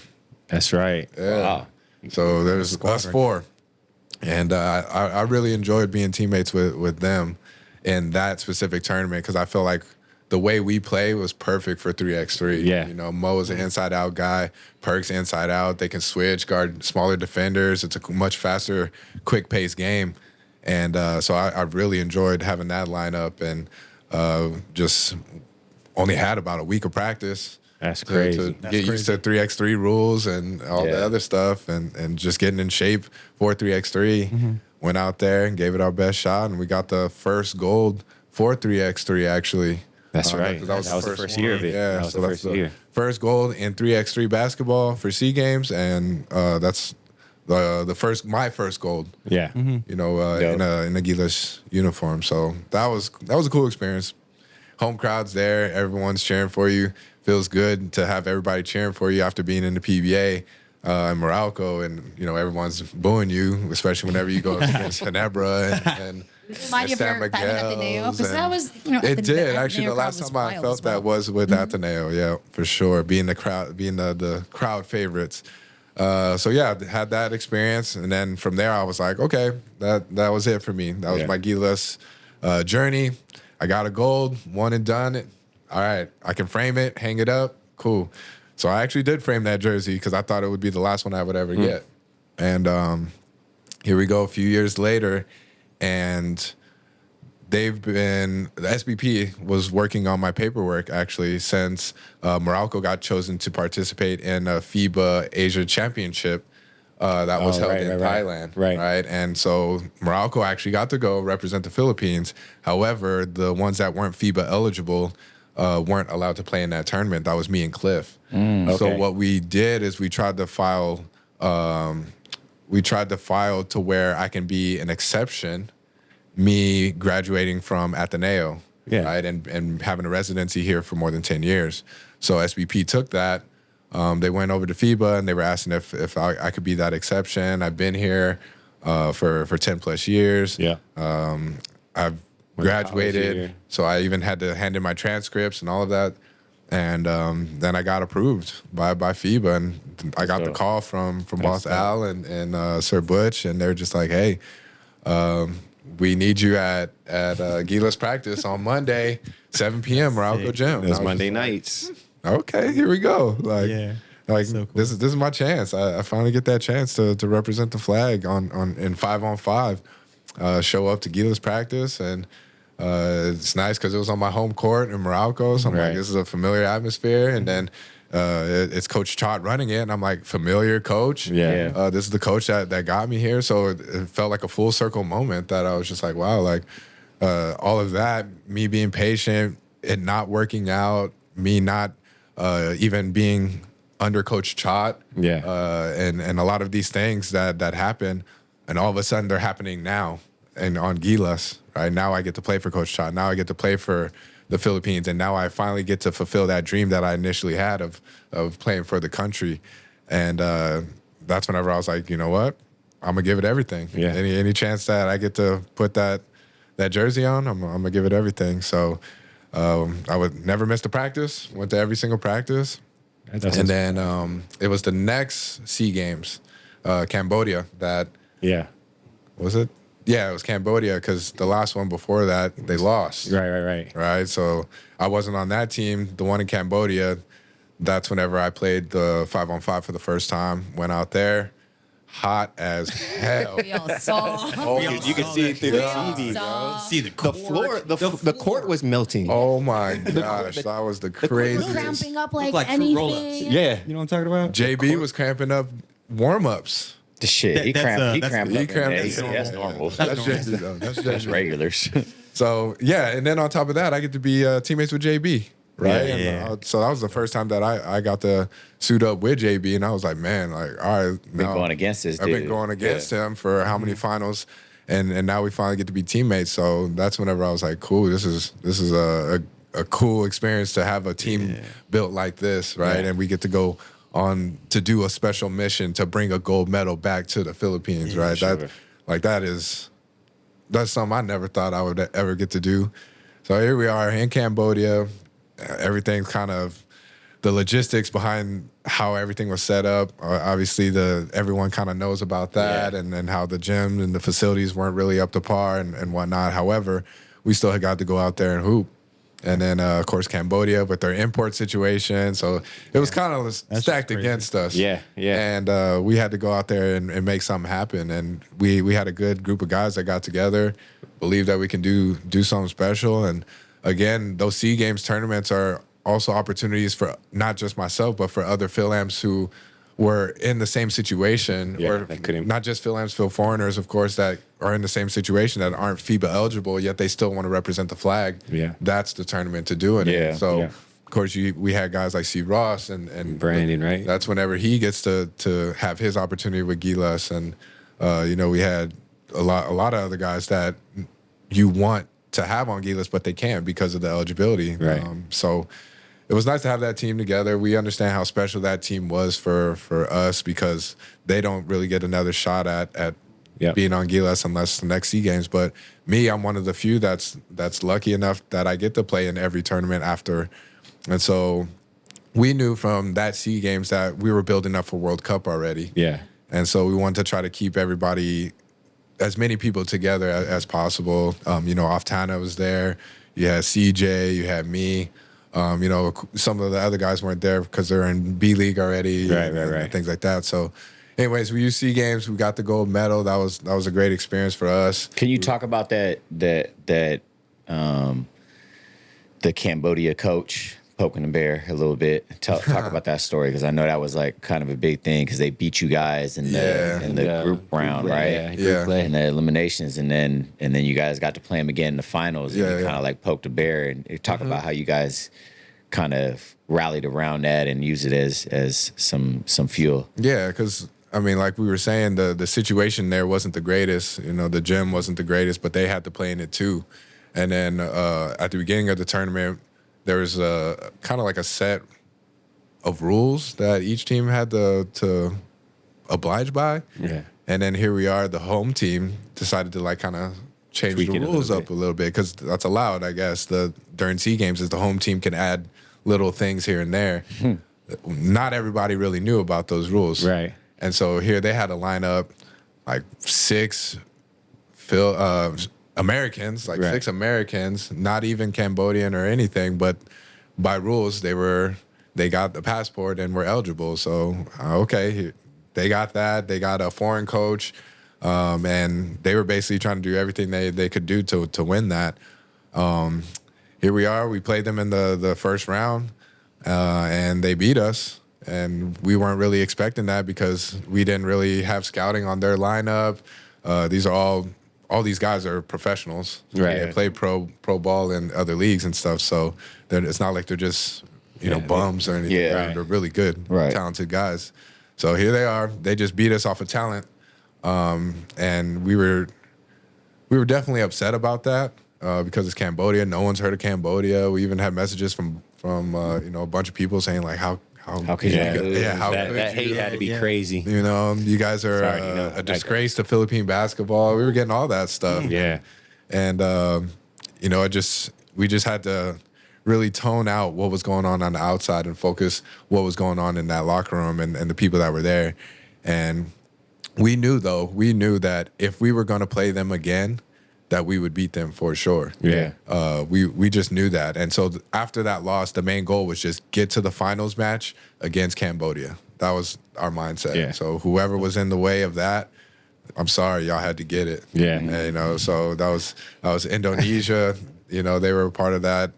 We actually had to come from behind when we were playing Indonesia. Was that the game that JB hit those 2 shots? Was that Indonesia, or was that the? Yeah, JB hit a few that big crazy shots. shot on the wing. Yeah, JB hit some big shots. And then we just made defensive plays down the stretch. And then that was when like Prosper had like 4 Yeah, threes he went that crazy. game. He was like 4 for 4. Lester went crazy that game. Come on, Les. Yeah, so yeah, he went crazy, but You supposed to be on our side. right, he's supposed to be with us. So, anyways, we end up getting through Indonesia, and here we are, Cambodia, round 2. We're like, all right, here we go, lock in. But we know, I think our biggest advantage is that we play series come PBA, right? Whenever you lose, make adjustments. We're not gonna lose the same way twice. That's Right. Coach specialty. Coach Shem for sure. But just, I mean, more or less, just the PBA in general. Just the fact that we play series, that allows us to condition our heads that we can think that way too as players, right? So even then, going out there, I know not to send him to his right. I know he could do that now. So a lot of things that they got away with in that first game, they definitely didn't get away with in the second game. Sure enough, they got frustrated. They weren't hitting shots.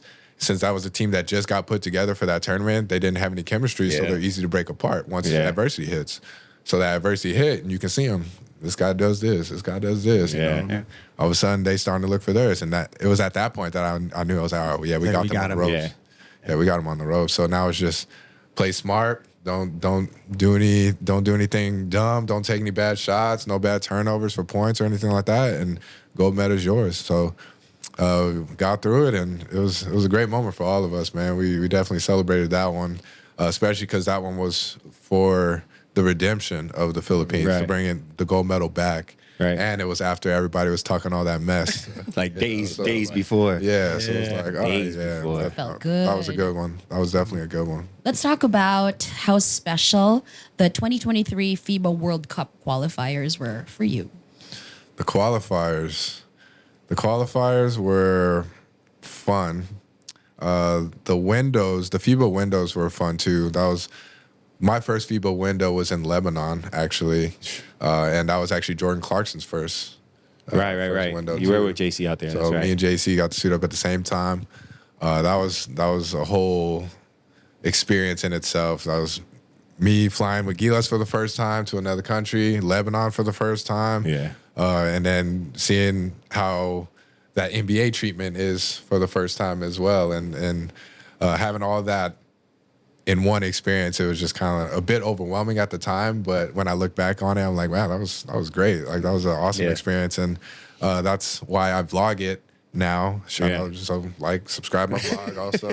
Follow, like, subscribe. We'll get into that, but that's why I do make an emphasis on vlogging certain things like that, because it really is something that you can look back on and be like, man, like I went through this whole experience and we did this, and this. JC was there, and this was the first time I was on Gilas, and I can show my kids that later another time, or just some of my family in the States, my nephews and stuff.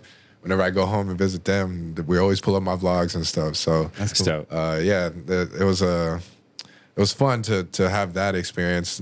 Every FIBA window from that point on, I was like, I got to be a part of it. Like I want to be a part of it. And unfortunately, the next window after that was when I tore my calf in the PBA, so I couldn't make that window.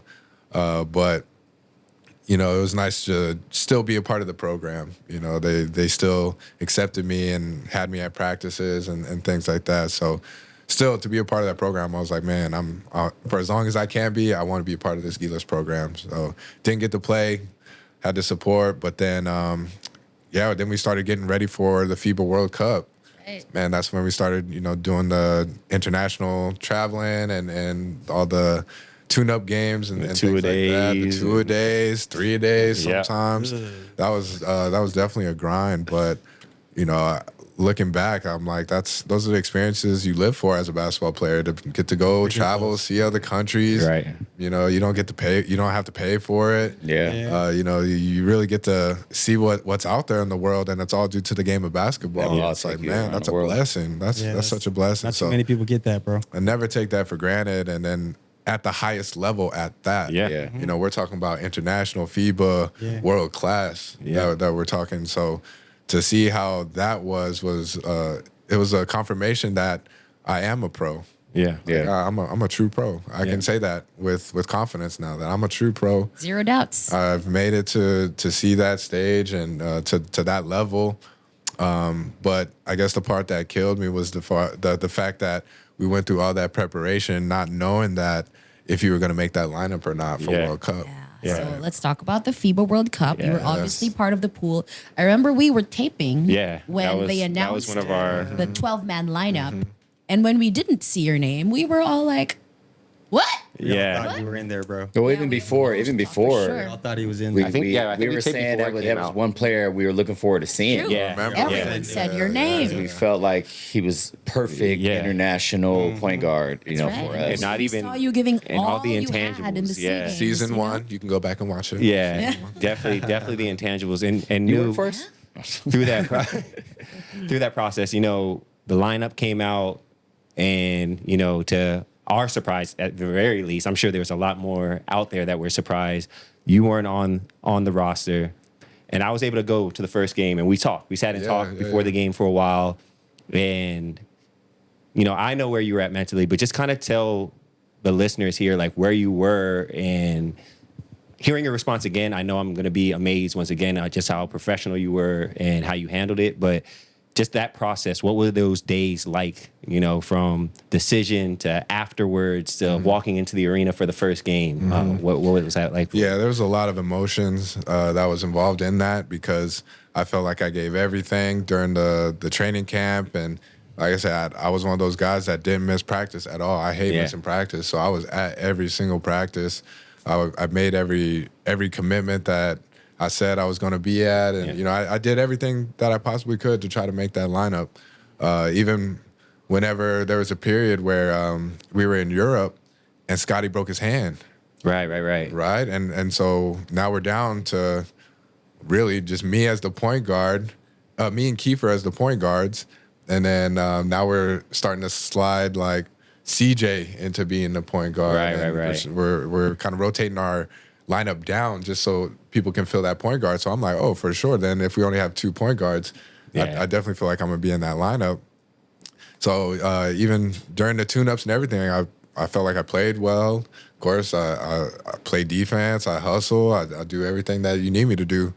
And that's what hurt the most is knowing that I gave everything and it still wasn't enough. Yeah. You know, to make that lineup for whatever reason. You know, like there's all kinds of things that you may think or may say or whatever about that lineup, but once that lineup is out, you know, there's very little that I could do to change the outcome of that. However, I could choose how I respond to that situation. Yeah. And you know, going back to what we're talking about is professionalism. I just wanted to make sure that I handled that situation as professional as possible. Yeah. Because if I wanted to, I could have just, all right, y'all don't choose me. I'm out.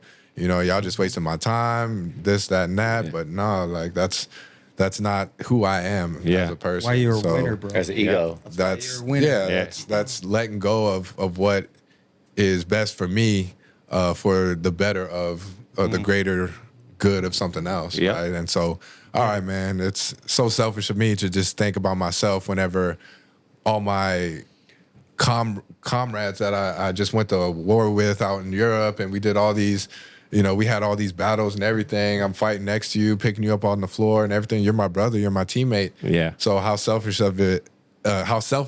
is it for me to just think about myself when y'all about to have the biggest tournament of your life? Right. Yeah. Right. And so I'm like, you know what? I could let go of my own personal things and I'll dedicate my time still to you guys and the program. Yeah. And that just shows that I'm committed. You know, I'm committed to the success of basketball in this country. Like I want us to be known as a powerhouse, and I want us to get to the point where you're surprised when we're not in the top 15. Right. Yeah. Right. International rankings. Yeah. Like, you're like, oh shoot, the Philippines ain't in there. Like that's where I want us to get as an international program. But going back, you know, I had to let go of my own selfish things and say, you know what, let me go help you guys out. So I still showed up to practice. I was essentially, practice player for the World Cup team, rebounding the ball. You know, people need workouts and stuff. So That's dope. I'm not getting shots up myself because I know that court time is so limited during FIBA, right? They're really strict. So, you know what? I'll take away my shots so you can get your shots. You know, if it's going to help you just that much more be ready for the next game or for what's coming ahead. amazing, so bro. Yeah, definitely respect it. And imagine, like, we had this conversation right before the first game. Like, walked into the arena, knew had a whole thing. I think with your credentials, there's like all types of stuff going on, but it didn't surprise me. You know what I mean? Like, just knowing New and just the person that he is, how he was raised, knowing Pops. But to, like, in the heat of it, to have that conversation, to be able to, like, really sit back and be like, there's bigger things. You know what I mean? Like, there's a bigger thing going on right now than 12, me not being on our list of 12. You know what I mean? Like, I can still contribute, and didn't surprise me at all. I don't know if the listeners would be surprised, but that's just who he is. And it's awesome to see the consistency of who you are, no matter what's going on outside. You're always you all the way through. Got nothing but respect for that. It doesn't mean it didn't hurt. Oh, for sure. It definitely hurt, man. That was for sure. Your time painful will come. one. What's meant for you will not pass you by, bro. And that's what I always had to tell myself, and I had to remind myself of that. And going out there and seeing that full house of 65,000, because this was in Filipino arena. Right? And I'm sitting here like, World Cup, 65,000. This is like the pinnacle. Yeah. And I'm like, man, I don't even get to be a part of that, but at the same time I do. Yeah. You were, yeah. And so I got to experience it in my own little way. Yeah. And again, like that's something that I don't take for granted. And like you were saying, it just wasn't my time yet. And sure enough, how things played out later on. It shows that when you're patient, good things can happen for you. Let's talk about that. You guys ended a 61-year title drought for the Philippines. 61. 61. That's crazy. It's a long time. Was it... Okay, just tell us how it felt and tell us about the journey. Yeah, the Asian Games gold medal was a fun and unique experience. Going from not even knowing if we're gonna play in the tournament alone, like we were contemplating on dropping out of that tournament, but we had guys that just were committed and said, you know what, even if the odds are stacked against us, we only had 10 days to prepare. We're gonna go out there and play with pride, and that's what we did. Everybody, once we hit that crossroads of whether or not we wanted to play in the tournament or not, everybody raised their hands. We're like, yeah, like we're in. We'll go. We'll play, right? So going from that, here we are doing our first few games. Didn't even have tune-up games. So we had one tune-up game against Magnolia, I think, in Inspire, and that was it. Dang. And then here we go. We fly out to China. We start our training out there, and it wasn't actually the greatest circumstance out there either. We go out to train, and we booked a gym, and come to find out that gym had like a tarp floor. The court dimensions weren't really regulation. We didn't even have basketballs, and like it went from like, man, like now we don't even have a place to practice. We're in the middle of China. Like this is all looking really, really bad right now. And for us to be able to, okay, let's just focus on the first game. Focus on the second game. Get to the third one. Get to the fourth one. And from there, with each game, your confidence just starts building up, right? And then you're like, okay, we can really have a chance. Then we go off and play Jordan. And we're like, oh, RHJ, Jordan. Yeah. They just came off of a tough pool play at World Cup. They're in there with USA, and so we know that they're going to be ready, right? And so we go out there, get whooped, and it's like, okay, but then kind of the same thing that we felt in Cambodia is the same feeling we had against Jordan. We were like, no, we needed to lose that so we can find out what to do, and we can beat them when it really matters. Right. And so from that point on, the goal was get to the finals so you can beat Jordan. Yeah. Right. Same mindset. That was it. We've been here before. Been here before, right? Yeah. And so we kicked it into high gear. It was like, all right, who's going to be our matchups? We actually had to go Qatar, Iran, and then China, and then Jordan, right? That's a tough. All do or die games. That's crazy. And I know Coach Tim's thing is 1 point win, right? You hear him say 1 point win. So he let us in on that secret. He said, guys, we just need to win by 1 point, right? And that's not to say that you can blow them out by 20 or anything like that, but it's to keep you present on just playing that possession, because that possession can impact the game by 1 point, right? Which could impact the turnout of the overall game. So here we are, and I think it was Iran. We beat them by 1, right? We ended up beating them by 1. China, I think we beat them by 1. Yeah. Right, and then we were like, okay, those were our 2 1-point wins. Yeah. That finally let us get to that gold medal match where we said, get to the gold medal match, play Jordan. That's all you want, right? Before we get to the gold medal match, that game against China. Wild. Craziest game I've ever been a part of my Wow. life. Yeah. I still go back and look at those highlights sometimes. Classic JB, bro. And it's just like, Yeah, how was did one I that was thinking happen? about earlier. There's zero room for error. Like there was no was room for error crazy. at all. And it played out that way in our favor. And I guess the craziest part about it is it happened against China in China. In China. That's That's always crazy. that's hard to do. That is hard to Very do. hard to do, bro. With everything happening in the climate here, with a Yeah. That is hard to do. And this is after we beat them in World Cup. Right. Yeah. Right? And so this is my second time seeing Yao Ming, thinking this is going to be the first time I get to shake his hand. And I didn't.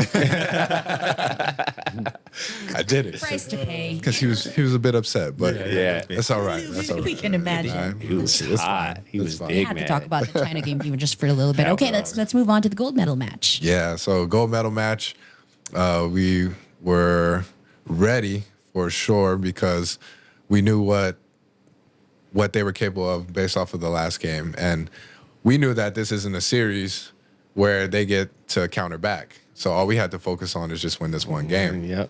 And Coach Tim, his whole thing is defense, right? So how can you get stops? Like if you're not scoring and we're not scoring, then that's fine, Even, yeah. right? Like all that matters is you're not scoring. So his biggest adjustment would be he went with more of a defensive lineup as compared to an offensive lineup the previous time. He went with a small, quicker lineup rather than a bigger lineup because that's kind of how we got beat. And from that point, it got him to a slow start. Yeah. And that's all we needed. Like just have a slow, we wanted a slow grind out, ugly game. Yeah. Right. We don't want y'all playing with confidence. We don't want y'all, doing all these. No rhythm, no flow. Yeah, what we you don't doing? want you to have any of that. So once we saw that we got them to a slow start, that's whenever it became more and more real. And it was like, okay, we can do this. Lock in. Just stick to the game plan.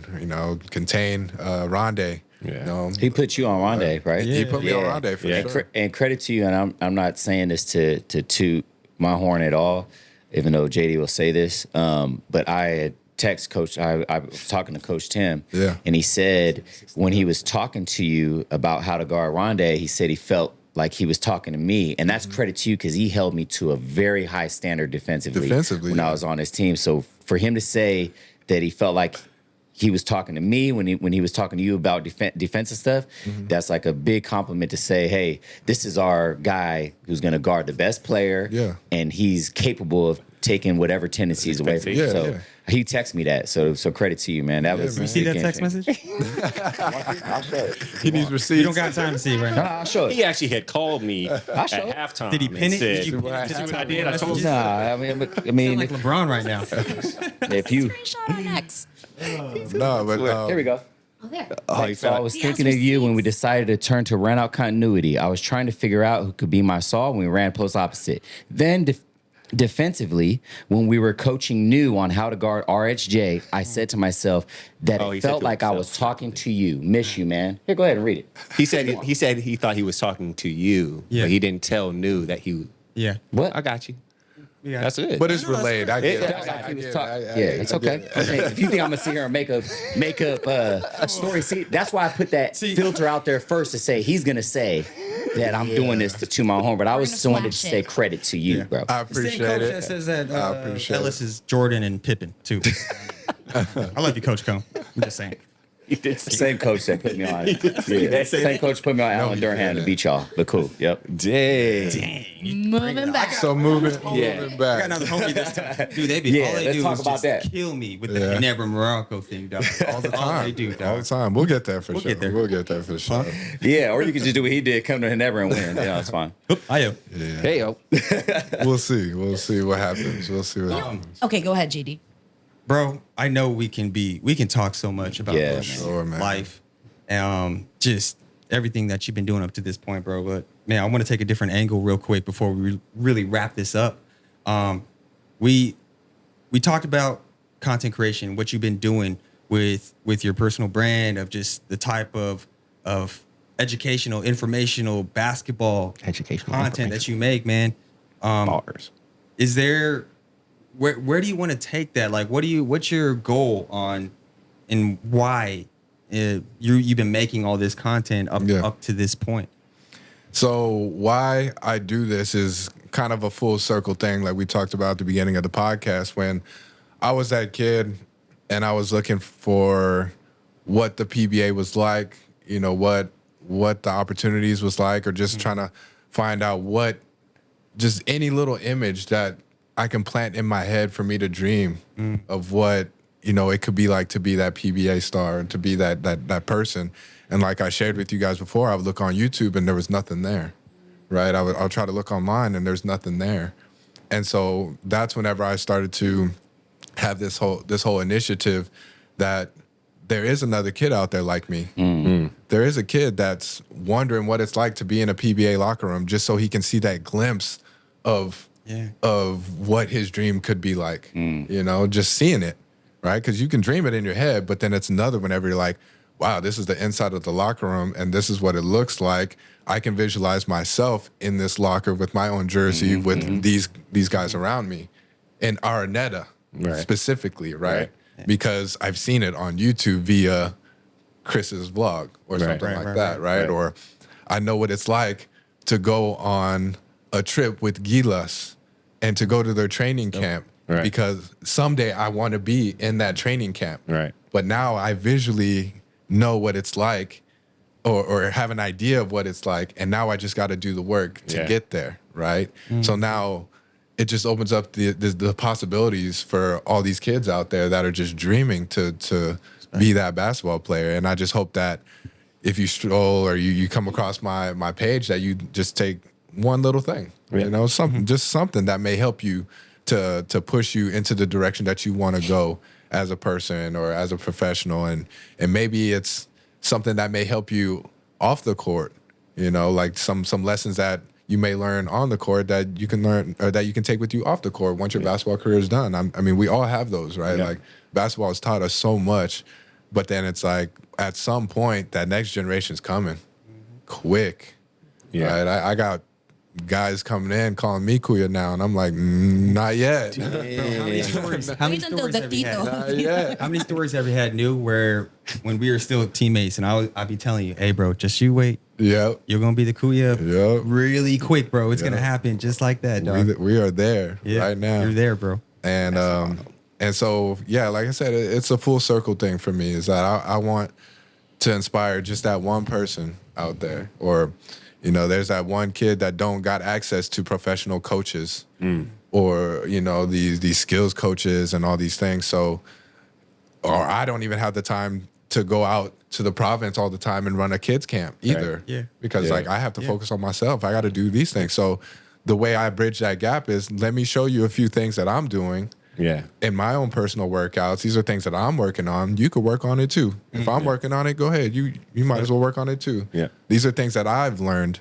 throughout my journey as a basketball player. Maybe you can learn something from them and even add on to it. Yeah. Right? Make it yours. Make it yours. Take it to that next level. I think that's what all the greats have done for us. And I'm just at that stage in my career where I understand that. Yeah. Where I've made an impact via the PBA, via Gilas, and all of these other platforms that now I'm very aware that other people look up to me. I'm very aware of that, right? That's just the nature of the job. And so now it's what can I give back? What can I give in return? I want to give you my time. I want to be there for you in person, but that just doesn't fit the situation that I'm in right now. Yeah. Like, I can't. So this is what I can do for you. And I lay it out. It's all for you guys, for you guys to enjoy. And again, it's also my own personal diary / notebook to where I get to look back and just be like, man, I did all of this throughout my career. And now I kind of wish I started logging it earlier, sooner. You know, like I could have had those finals appearances in the log, and now I could have looked back on them and be like, man, this is what I was doing at that time, and this is what I was working on. And then you really get to see how you evolve as a player, as a person, because growing up, we had photo albums, right? Yeah. Like we had look through the photo albums. This is what you look like when you were like 10. This is what you were like when you were 5, 4, whatever. But this next generation, they're going to have full-on video. Like, you got videos of what you look like from when you're a baby to this.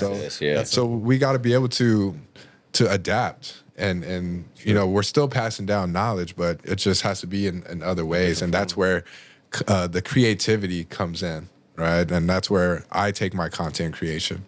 Speaking of inspiring the next gen, you know, just listening to your life story, it's like nothing came easy for you. You know, you had to work for everything. Like you passing around that box so you could come to the Philippines, you waiting 2 years to don the Ateneo jersey, all the complications with your passport and playing for Gilas. You seem to never have lost your good nature. You were always just hopeful. You were always just positive. And I can sincerely tell everyone watching right now, this man is good people. He's good people, one of the best. Thanks. How did you become like this? That's my upbringing for sure. You got to give credit to my parents, my mom and my dad. Yeah. You know, my mom, she's the Filipina, so she's very nurturing by nature. Yeah. You know, she's very caring, and she just always wants the best, and she's willing to look after others before herself in most times. And there's times when I'm like, Mom, don't forget about yourself. You know, don't forget to do things for you, you know, because she's always that person to want to do things for everybody else. And you know, my dad's very much the same. He's always trying to have other people enjoy. You know, like he may seem like he's the life of the party, but the reason why he wants to be the life of the party is so everybody else can enjoy around him, right? And so that's one thing is the experience that you have with everybody. It can be authentic if you choose for it to be authentic, and if you go into it with the right intentions. I think that's what a lot of people kind of go wrong is they might step into situations with the wrong intentions. And you know, constantly needing something from somebody instead of just actually being authentic and getting to know that person for who they are and not necessarily what they have to offer. Right. You know, so once you get to that point, it doesn't matter if you're the janitor, if you're the CEO, like it doesn't matter. You have a life, you have a job, you have people that care about you, you have a family that you got to feed and provide for. Like, we're all just running the same race. So sometimes it takes a little bit of perspective when it comes to dealing with people. And we tend to lose that sometimes as basketball players because we get so caught up in the limelight and the awards, the MVPs and the championships and things like that sometimes that could really build your ego and get you into interacting differently with people and how you treat people. And so my credit goes back to growing up in the church. You know, I grew up in the church and you know, they were always a small church and you know, we're just a group of people that were always just really caring about one another, and we were really supportive of each other's ambitions and goals, and we prayed for that for each and every person in our church. We prayed for each other's success. And things like that, and to find out where a lot of the people I grew up with are now, it's like we're doing amazing things all over the world.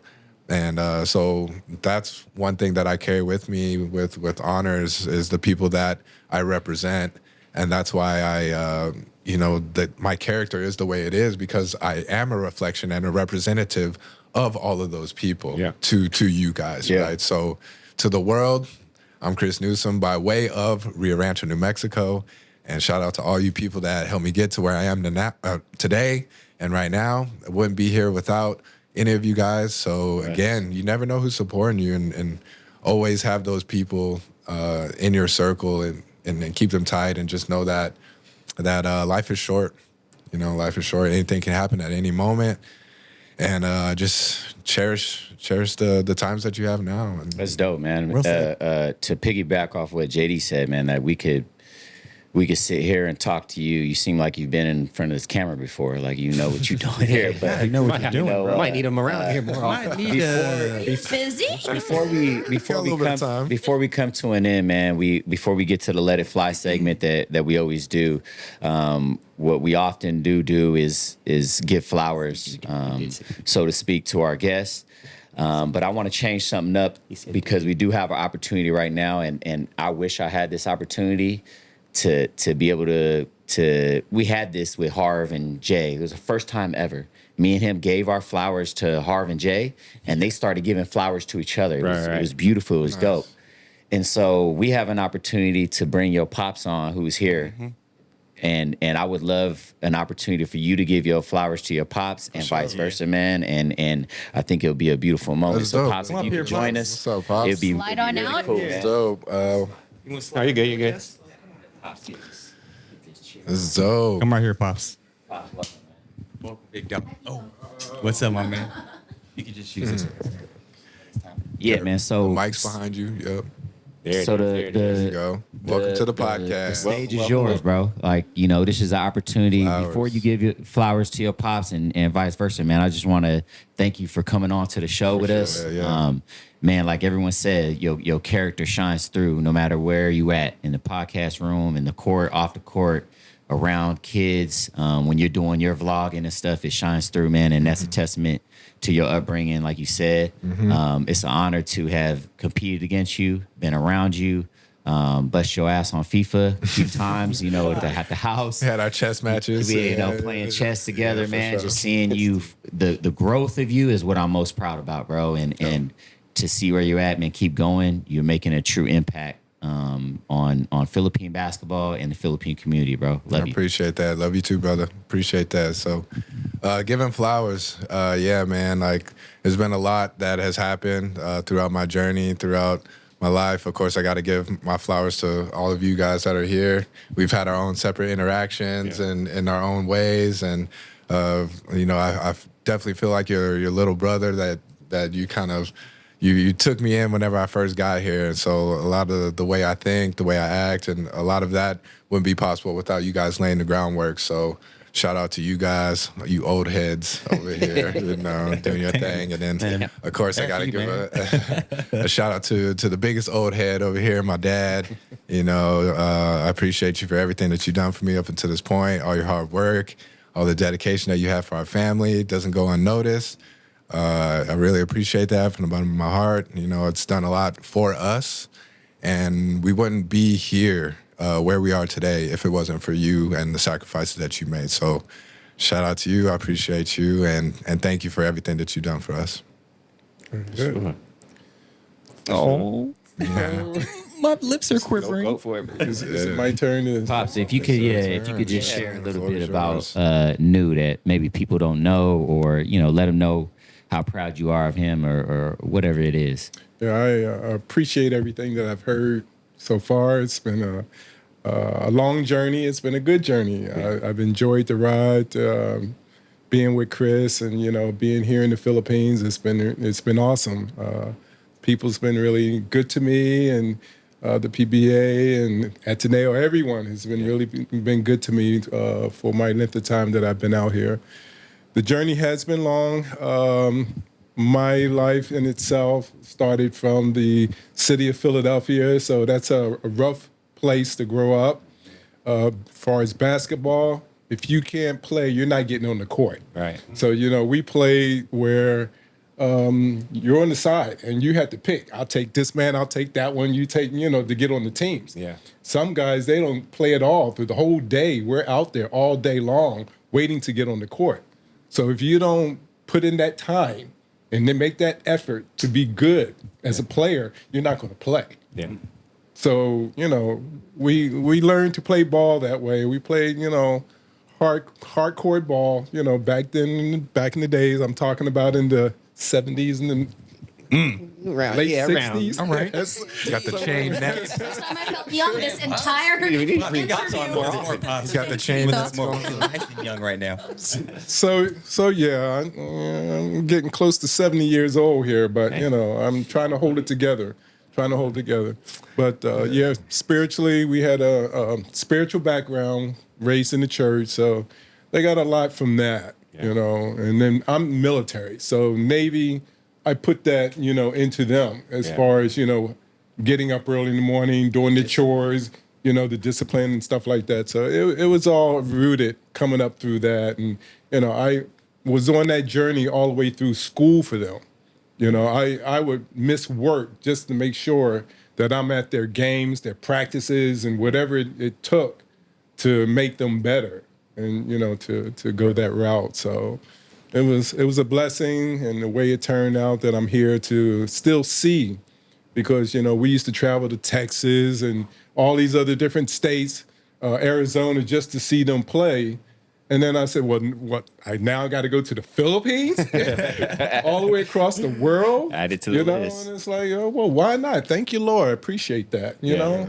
So it's a good journey, and I'm enjoying it still. So I give credit to God first, and give credit to all the hard work that Chris has put in, and my other kids as well. So it's been a blessing all the way. So from that first moment that we got here to the Philippines, and he was I don't know if you remember, he was in the gym with me. Oh, I remember. Yeah, he was with me the first time I walked in. So Pops has been with me throughout this whole thing. So most of my experiences that you guys heard, Pops was with me the whole time. But what would you say, Pops, is your favorite experience that we've experienced while being out here? On the court, off the court, anything? Oh my gosh. There's stepping stones going up, like just coming here to the Philippines, getting, off that flight, stepping, out of the airport. It was a big shock. Even though I was Navy, I didn't spend time in the Philippines. My journey took me to all of South America. I've been to all of Europe. I've been almost practically on halfway around the world, but I had never been to the Philippines. So that was something. But what stood out to me was that LaSalle Ateneo game. When we was in, in there, and we heard the drums, and like he was saying, green on one side, blue on the other side, and, and the cheers. And, I think I'm just a little tone deaf now from that, hearing those drums and everything. But it was really exciting and amazing to hear that and to see the amount of people that came out for these games. This is college games, and they came out for that. That was exciting. And then also to be entertained and taken in by Talking Tex, because when we first got here, that's what it was. We were introduced to the Talking Tex players and the coach and stuff like that. But Chris was 19, 20. He was too young to play, PBA. Yeah. So it was like, okay, well, what's next? You finish school and then come out to play PBA? But then that's when Norman Black came through and said, hey, we can go ahead and take care of him at Ateneo. Yeah. And that's pretty much what started the journey out here. So he pretty much told the whole story the way it was. But that's what's up, along for the ride. That's what's up, man. I think just the way you carry yourself, we can all see it definitely went down the tree. For sure. And I think we're all happy that you did what you did to make it work, to get your boy out here, because the amount of value and the amount the impact that he's given, and he's not done yet. Yep. And just we love you, Pops. Thank you. Thank you, man. Tito, thank you so much for your thank you, time. Pops. Thank you for being here. Thank you for being We love you, man. there for New all of these years. Thank you for the inside information. Thank you for joining us today. But now we have to put your son in the hot seat. So It was my pleasure. It was my pleasure. I enjoyed being here. thank you so much, Tito. Definitely We appreciate love you, it. Pops. We love you, big dog. Yes, sir. Sure. We'll see you in a bit. We'll see you Yeah, Let's do soon it. enough.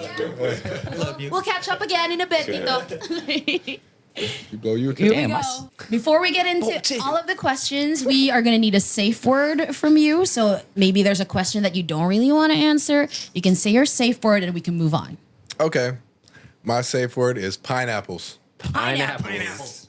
Extremely random. That's how we love it. Gabe, Right. take it away. All right, so our first question, number one, favorite Gila's teammate. Not really a question, but just fill the blank. Japeth.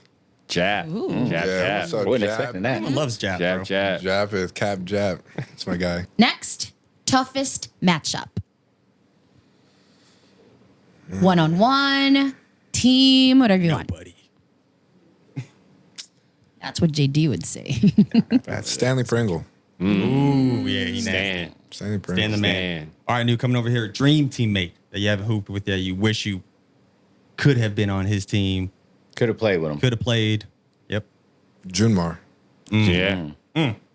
Good answer. Complete the sentence. In 10 years, I will be. In 10 years, I will be retired, but still affiliated with the game of basketball somehow. I don't know how, but I will be. Got it. We'll go on to number 5. If you can go back in time to right before you enter the league, what advice would you give yourself? Get more reps up on your jumper. More reps. More reps on your jumper, because scouting report coming into the league is go under. Yeah. Yep, that was True, our true, scouting true. report. Yep. Yeah. Hey, real quick, because you do a lot of these tutorials Yep. on elevating your game. Would you Yep. say would that, if you were scouting yourself, like a scouting report on yourself right now at this stage of your career right now, what would the scouting report be on you? How would you play yourself? I would say don't give me the drive, or you make me get rid of the ball. Get it out of my hands. Get it out of my hands. That's Let Limit it shoot that touches. midi. limit Limit touches. touches. Yeah. Huh?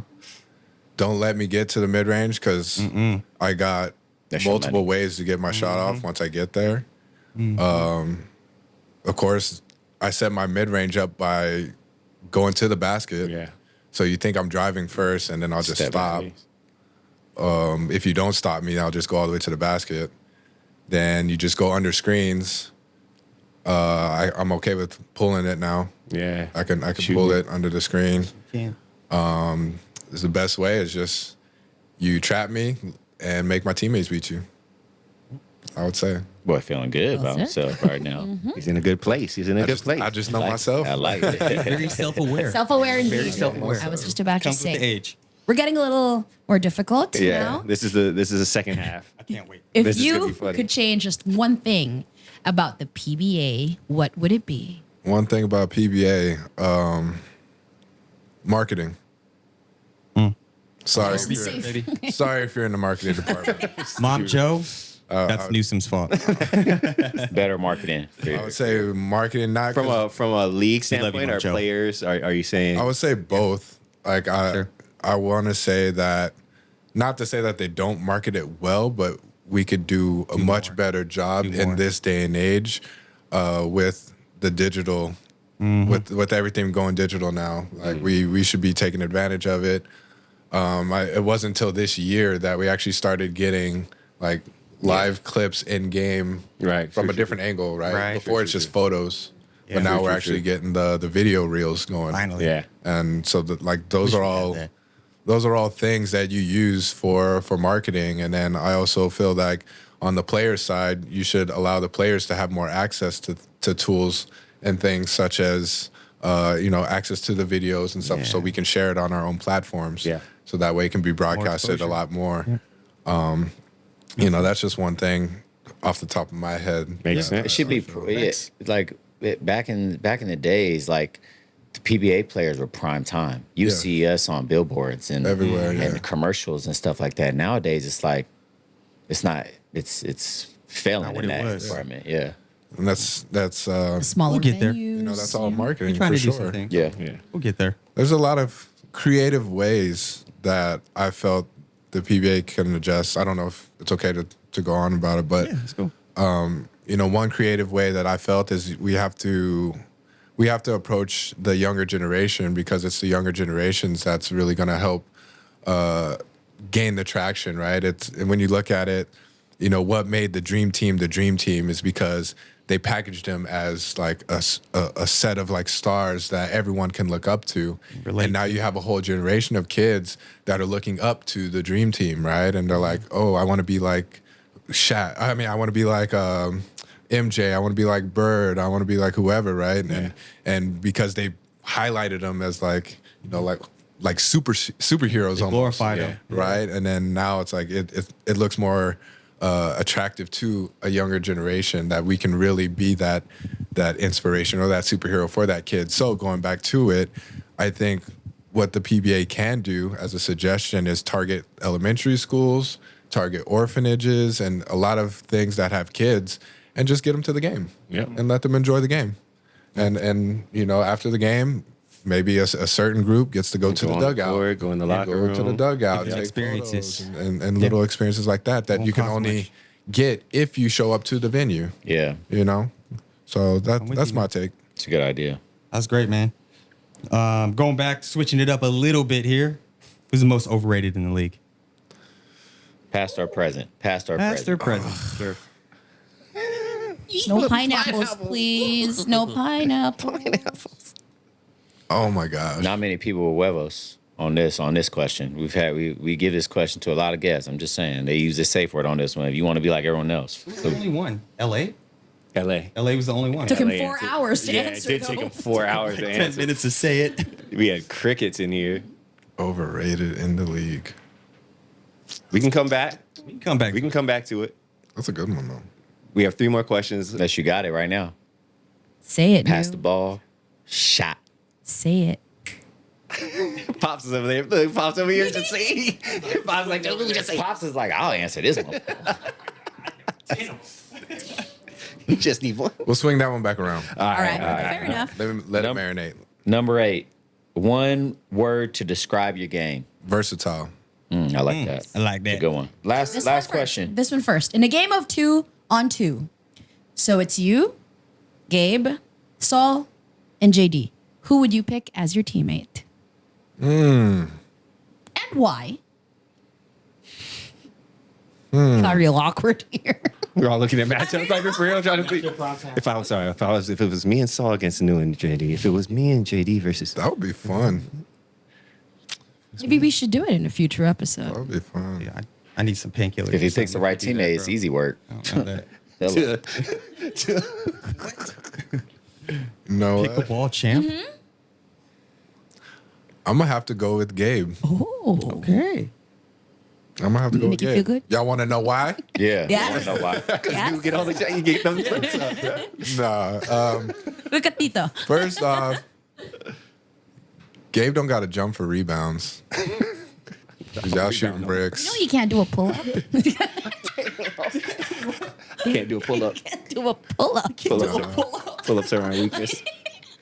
We talking about prime or we talking about right now? Like we play. Forever. We're talking forever. No, we're talking about we play it right now 2-on-2. Oh. I was gonna want to watch that. No one's gonna want to watch that. The big deuce. Now 2-on-2, right? Oh, now Yeah, now 2-on-2. Okay. Yeah, I'd pick Gabe. I would pick Gabe. All right. All right, going back to the Good teammate. Yeah. To the good. to the Overrated. most overrated player in the league. Why am I nervous? It could be past or present. They could be done. They could, you know. Yeah, you can do the cop. But you had to have Somebody you played don't in gotta that see again. against them Yeah. Just or with them. That'd be savage with them. Overrated is a very strong word. That is a Yes. strong word. Just like start bench cut. Yeah, that's a strong That's a one, strong too. segment as well. Cut is very strong. Yeah. Quite aggressive. Overrated. I heard pineapples Overrated, are overrated. overhyped, not as good as they think they are. You know, we could do other words if you want. It's tough. Yeah, you might want to go Look at pineapples on Tito. that. Tito is like, Give me a temporary pineapple until Temporary I pineapple. until I Temporary come up with it. pineapple. That's the last Hold question. up, hold That's up. the last Hold on. That's interesting. is that Because he said me? temporary Yeah. pineapple. Hold on. I want to answer it. But it sounds like Are you assuming that you're coming back? you're going to be with us for a while. I could be. You could. So be, if that's the case, we can take the temporary we can pineapple. hold that on Yeah. the shelf. Yeah. Just to ensure Pull the that. contract out for my boy.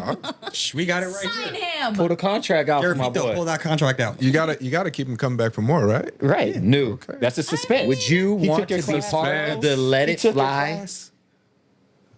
team? That's an interesting. What's your it? TF though? You know what I'm saying? Because TF. you know what you're Is this a formal offer? Anybody Is this a talk formal about offer? This is a formal offer. This, I believe, We got the This is a contract right given here. that you underneath used your Brian's pineapple, book. your temporary pineapple card, All right, that this is an offer for you to join Wow. the Let It Fly man. entertainment team. Hey, that's big. Or you time. answer the question. That's either big one. time. You take a choice. I tell you what, I'm gonna go pineapples, and I'm gonna answer the question because I will join you guys. I would Hey, There it is. hey, love on to the join you session of guys again. C2C, you gonna answer the questions. There What you you go. There say? it I is. would love There to you join go. you guys There again. it Hey, is. be on the lookout for that. It'd be an Chris, honor. I can't wait for that one. It's official. Be on the lookout for that. Is this Official. the first ever podcast episode in the world where somebody was Gets a offered deal. a job? They get a deal right here. That was Might a long be. distance high five. Welcome to the team, my friend. The last time we were on a team together was for music trivia. Well, we would like to take this opportunity. and That was us. won. That was us. That was The thing is, Tim, we'd like to take this opportunity to let you know that he's replacing you. cold. On the team. I'm gonna say who's the most overrated PBA player. I'll answer the question. No, I won't. That's Pops. Okay. There Pops are got a question? parameters now. Pops want to answer that question. Please, Pops. Pops, come on. He Come wanna on, we would answer love to have you Okay. answer. Damn, Pops Come on, here. give Let's Pops go. the mic. Oh yeah, come on, Pops. Pops. Pop's got to get a seat. Here, I'll scoot up. Was this question number? Okay. Question number. So what was the question again? The Most overrated player PBA player. In the Past league. or present? Past or present. Okay, I'm gonna just put it like this. Sure. All of the first round draft picks are overrated Why? That's Why? not. Yeah.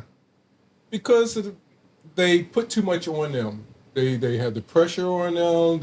They have to put out more than what I've been seeing from them. Some of the things, the expectations. Was Jumar first round? So you trying to say? I mean, because we're all first. Oh wait, round are you picks. saying first round? We're all overrated. He's savage. Are you saying first round or first pick? First pick. First pick. First pick. pick. Get him out of here. Overrated. First pick. Because there's some things. Hell yeah, Gabe. Just say Gabe. Maybe I should backtrack. I shouldn't say all of them. No, just say Gabe. But just Okay, I'm not gonna say all of them, but just Gabe. He's our treasurer. He's signing our checks. Overrated player of all time.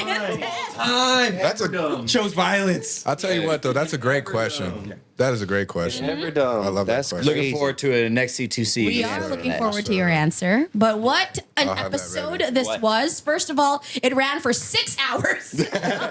Unbelievable. Longest Let It Fly episode to date. But it was truly such an incredible conversation. Thank you. It really was. And we're so happy to welcome you to the family. Thank you. Looking forward addition, to great addition, great addition. great things with you. It's a long time coming. We're so happy to have you. I know you guys enjoyed this episode. Make sure, like what I said at the start of the episode, to like and subscribe. Go and like and subscribe new stuff too. Yes, please. How do we 11 find you New. online, just in case they aren't following you yet? Yep. Instagram, Twitter, New 11 New. Also YouTube, New 11 New on the YouTube channel as well. Yeah. Find some Hey, good shout stuff. out to your girl. Yeah. Shout out Yeah, to Cam. my love, Miss Cam Lugmai. Let's. Dang. She's no, on no. quite a journey. Why She don't is we- really. how Good do luck we to help Cam. her She's on a out? journey. pageants.